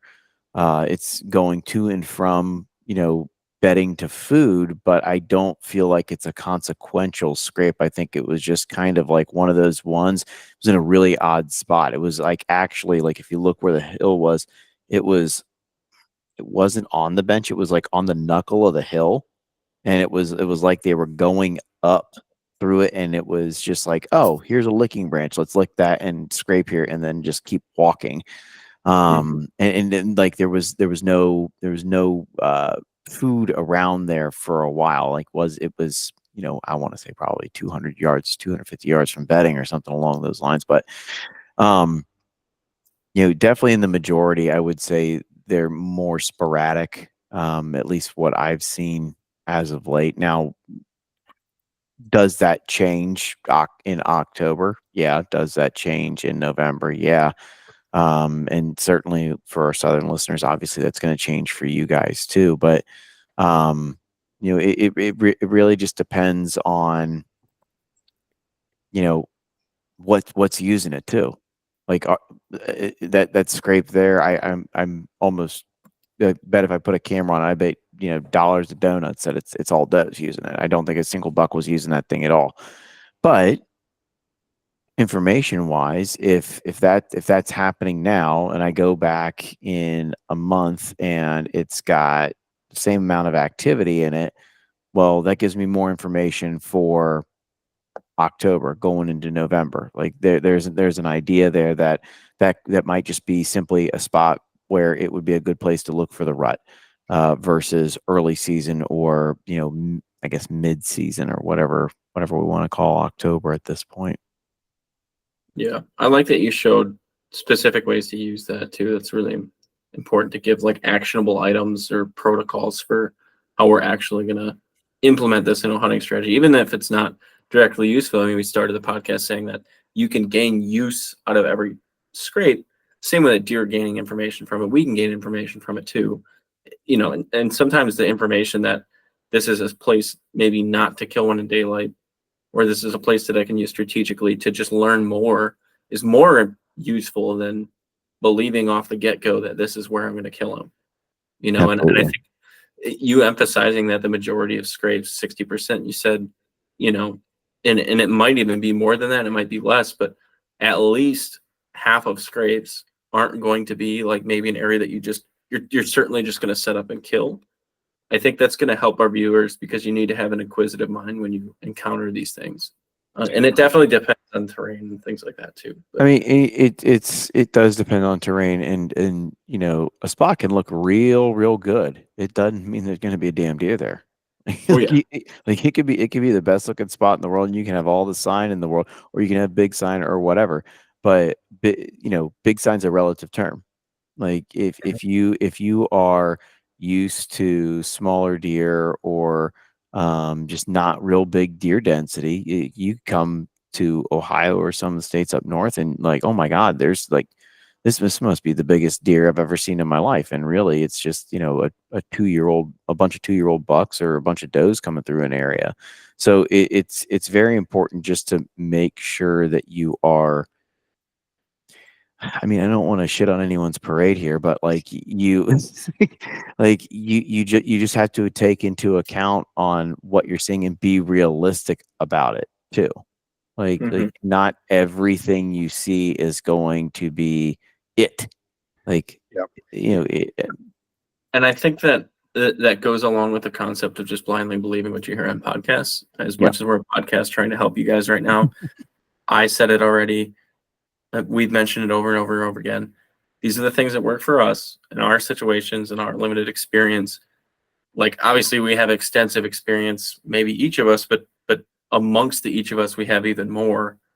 But you can see how we differ on things all the time throughout these episodes. And it doesn't mean that it's wrong. We're all finding success with these different approaches. So even within the same terrain, So I would absolutely emphasize to people, like, figure out what's truthfully happening in your area and try to disprove the theory. And if you can't, and it's working for you over and over again, it's going to work. But maybe even in the same area, you adapt it, tweak it a little bit, and you develop the general rule. But you can go on to how to use this in multiple situations. And quickly too, Josh, you touched on mock scrapes. Mm-hmm. Not an area I'm super strong in. I've made mocks. I don't put a lot of thought into them.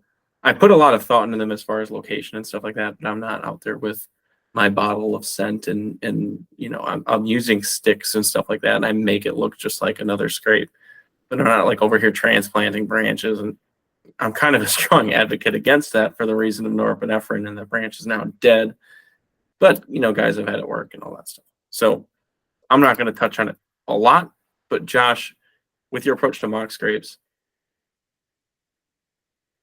what locations and what situations are you utilizing them, and how are you using them in your hunting strategy, whether that be survey, kill, etc.? So I will I'll use the mock scrape I've had the most success with as an example. And this is on some private land in Ohio, my father's place. I actually started this mock scrape after I listened to that Licking Branch Magic episode. But the property in general is like a natural rut funnel, right? It's neighbors, it's multiple neighbors, but it's, imagine big woods, you know, couple hundred acres, and it funnels down to our property, which might be 100 yards, 70 yards across, and then it funnels into other neighbors again, which it's, you know, wide and a couple hundred acres. So the property in general is a natural funnel. On the far east side of the property, there was an old 2-track there, and we still utilize it. But as soon as you cross over there's an old fence there. But as soon as you cross over onto the neighbors, it's thick. Some years ago, before we moved there, they did a cut over there, and to the property to the south, they did a cut. So that is all bedding, right? There's doe bedding there. I'm assuming there's buck bedding there. None of the bucks bedded on property. I know there are some does that bed close, not far from our property, because they do come off the neighbors over onto the property there. But on this 2-track is one of the first openings, right? So it's kind of this, it's cover. You have this almost hard edge, and then it opens on this 2-track, and there's another like thicket of cover. It's a kind of another hard edge. But the 2-track goes, and then it splits into a Y, right outside of this bedding cover. And then in the middle of the split was there was this historical rod there on a cedar. And there were deer trails on either side of it.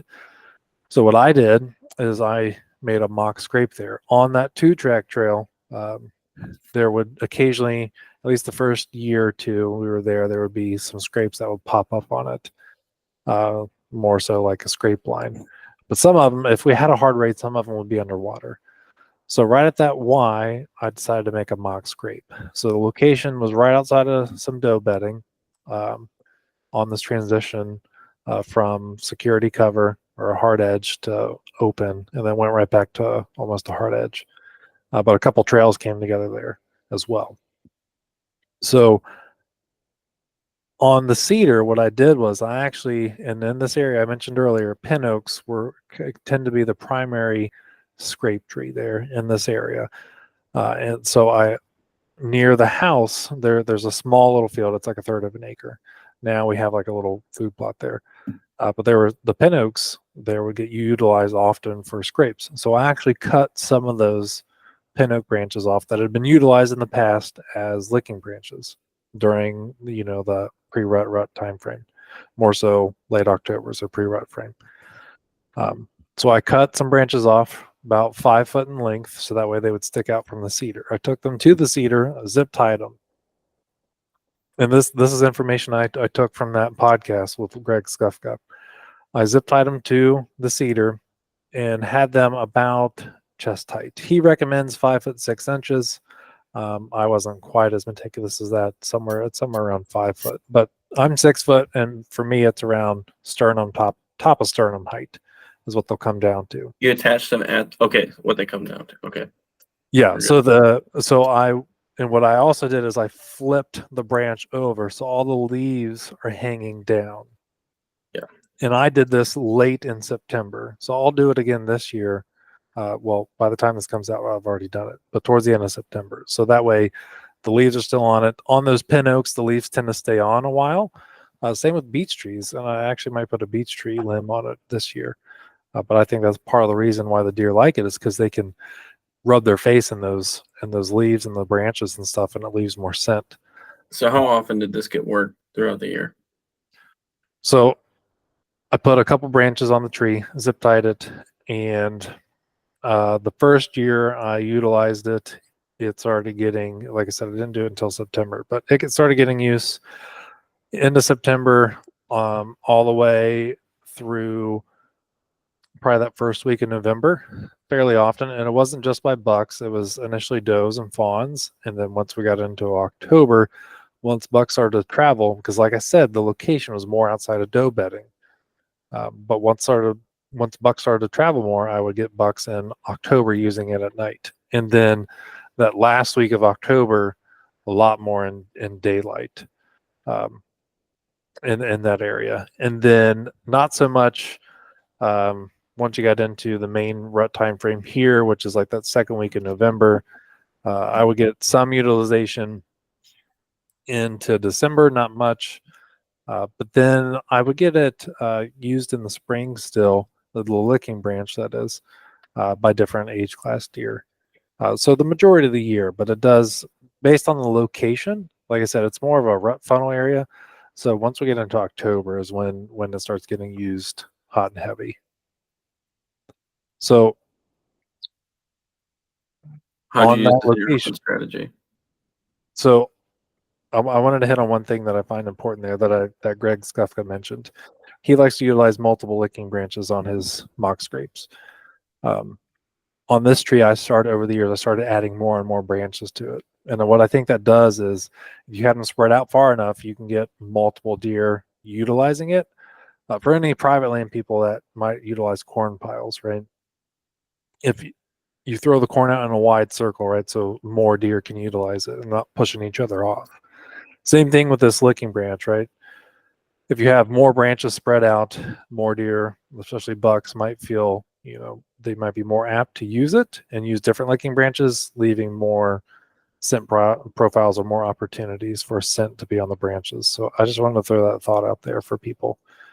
But in my hunting strategy, and this also where historical data comes into play, I won't step foot on that property until the last week of October, and I will hunt in proximity to that. I won't necessarily hunt over it. I have hunted over it, and I do think hunting over it will work in some situations. It really depends on the wind. So northerly winds there, because most of the bedding is to the south and southeast. On northerly winds is when those bucks tend to move through. But I have to have a northwest or a northeast, something that's not directly north, in order to be able to hunt that scrape. But a lot of times I'll hunt off of it, a little bit away from it, and catch them traveling to or from or around that scrape. That's how I'll utilize that. I gotcha. So were you actually able to kill over this? I haven't killed over it. I have killed a buck coming directly off of it. You suck. Sorry, that's slick. No, I've tried. So I have tried to kill over it. It is my goal to still kill over that scrape, and it just hasn't worked out. There's a buck I call the blind eye buck. He's blind in his left eye. This year, I want to say he would be at least 7. He might be 8 years old. But sometime in the end of October, at least once a day, he will make an appearance. At least the past 4 years, he will make an appearance there in daylight in the evening. But it'll vary between. Last year was like October 18th. The year before it was October 26th, and the year before that it was October 20 something. Haven't been able to key in on the day. No correlation to the wind at all? It's always on a northerly wind. Most of those bucks will come in on a northerly wind. So if we get a cold front, Yeah. But the days have varied so much. Where's the doe bedding in relation to the scrape? North, south, east, west of it? It is primarily southeast of that scrape. The doe bedding is southeast of the scrape, and they come in on a north. But so that it's Ohio, right? So all the neighbors will bait. My father is still a bait hunter, right? There's nothing wrong with that. But he will take his climber and bounce around the property. But we will still throw corn on the property. So the does will come from the bedding and then they'll travel the property. They will hit that scrape. They'll hit the lichen brand sometimes, and then walk through the property. So because the does are coming there through often is why I think those bucks come through there, and because of the location in general. Like I said, it's a natural rut funnel, so the movement is kind of naturally funneling into this area, and that's where I have that scrape. I So gotcha. they're going to stop anyway on their way through. So the way that I have used mock scrapes in the past is either just refreshing where there was an old scrape that is ideal for a hunting scenario, i.e. exit from bedding and survey location, stuff like that. But it's usually a place that either had a scrape or sets up absolutely perfect for one, and I'm absolutely bewildered that there's not already one there. Like, I have no clue why there wouldn't be one in this location. So much so that I already know that that deer will frequent it, once I make one. So, but again, I don't use them much. I don't target deer on them at all. I don't like targeting deer on scrapes. I've played that game for a long, long time. I've had all my elements of timing correct. The only scrapes I like targeting deer on are ones that are outside of bedding, where I know that deer is going to take that trail down bedding. It's just one more concentration area, one more little boost of odds in my favor that he may be on there. And then I guess that's mostly hill country, and then in marshes, it's scrapes on the edge of an oak island when I know they're going to hit food. I've yet to kill on that, but particularly in the early season on oak islands, I've found success, at least in trail camera strategy, and younger bucks hitting it so far, just not the right buck yet. But yeah, I feel like we've given a really good. I want to just hit on a public land usage for mock scrapes real quick. Mainly, I will utilize, like you said, in locations where I feel like there should be one, but there isn't for whatever reason. I'll make one. I typically use it for survey location. On public, I tend to not utilize them as kill locations. Now, the buck I killed in Ohio off of public last year, I was hunting off of a mock scrape there, but it was where a bunch of trails connected in the spot. Wait, time out. You had an example where you killed over a mock scrape and you decided not to use that one? No. I said I didn't kill over it. I sat over it. I sat over it because there were multiple trails dumping off into this bottom, and it just kind of happened to be where all these trails were coming together. I didn't hunt it necessarily because of the scrape. I hunted it because a bunch of does were utilizing that area's travel, and this was in the rut time frame. But I was sitting in close proximity to that scrape. I gotcha. Okay, that makes sense. I feel like we've given a really good, call it an overview, but pretty in depth of pretty much everything scrapes here. Like, just to reiterate to our audience here really quick, we've talked about scrapes location wise. Shoot, we didn't touch on thermal hubs and hub scrapes, but we touched on some. Yeah, really quickly. Yeah, I'd say we touched on. We did. I mean, I'll consider how they relate to travel scrapes. I consider them travel scrapes because they're not always directly used right after bedding or on the single trail, but they're a culmination of multiple different bedding features typically. And the use of thermals is involved to then smell that those bedding features from above. So sometimes sometimes those bucks that are bedding up on the secondary ridges with the hub scrapes below them, they may hit a scrape on a bench directly, like next to the bedding, before they hit that hub scrape or something. That can happen. Yeah, for sure. But we've talked about scrapes, all building a perfect scrape from a natural perspective of what we want in them. Some really nerdy stuff into trees, norepinephrine, how long a scent lasts, what can refresh it. We've talked about the purpose of scrapes and some analogies for what scrapes really are and what they do, how the deer use them, why they use them. We've talked about how each type of scrape, what those look like, and how they can move into your hunting strategy. A lot of stuff. I've really enjoyed this podcast. I feel like it's been super detailed. And again, we could probably talk about this for 5 more hours. Rick would be dead by then, but he's not. You see the pace I was talking about? Yeah. No, it's been going on. But we appreciate you guys sticking with us and you know, we know the audience that's listening right now is the nerdy ones that geek out on this and truly enjoy it. So we appreciate you grinders. And we know that right now when we're recording this, we're all gearing up for the season coming here very shortly. I'm already back from a week-long trip, and I got another, I got Wisconsin opening this weekend. As of right now, it's September 10th. But we're hoping that when you guys are listening to this, you're either in your seasons and have had some luck already, or can implement some of these strategies into the weeks coming forward. And we're really appreciative of you guys that stick around and just want to learn more about whitetail hunting, just like we do. Hell yeah. Absolutely. So on that note, we win this. This has been the Whitetail Apprentice Series. I've been your host, Josh Luck, and I've been joined by my co-hosts, Christopher Leppert and Jacob There we Sklinner. go. And our wonderful guest has been Walter Cronkite, aka Rick Cates. Thank you, Rick, for joining us. It is much appreciated. But yeah, guys, we're going to end on that note. So thank you. Thanks, guys, for having me. See ya.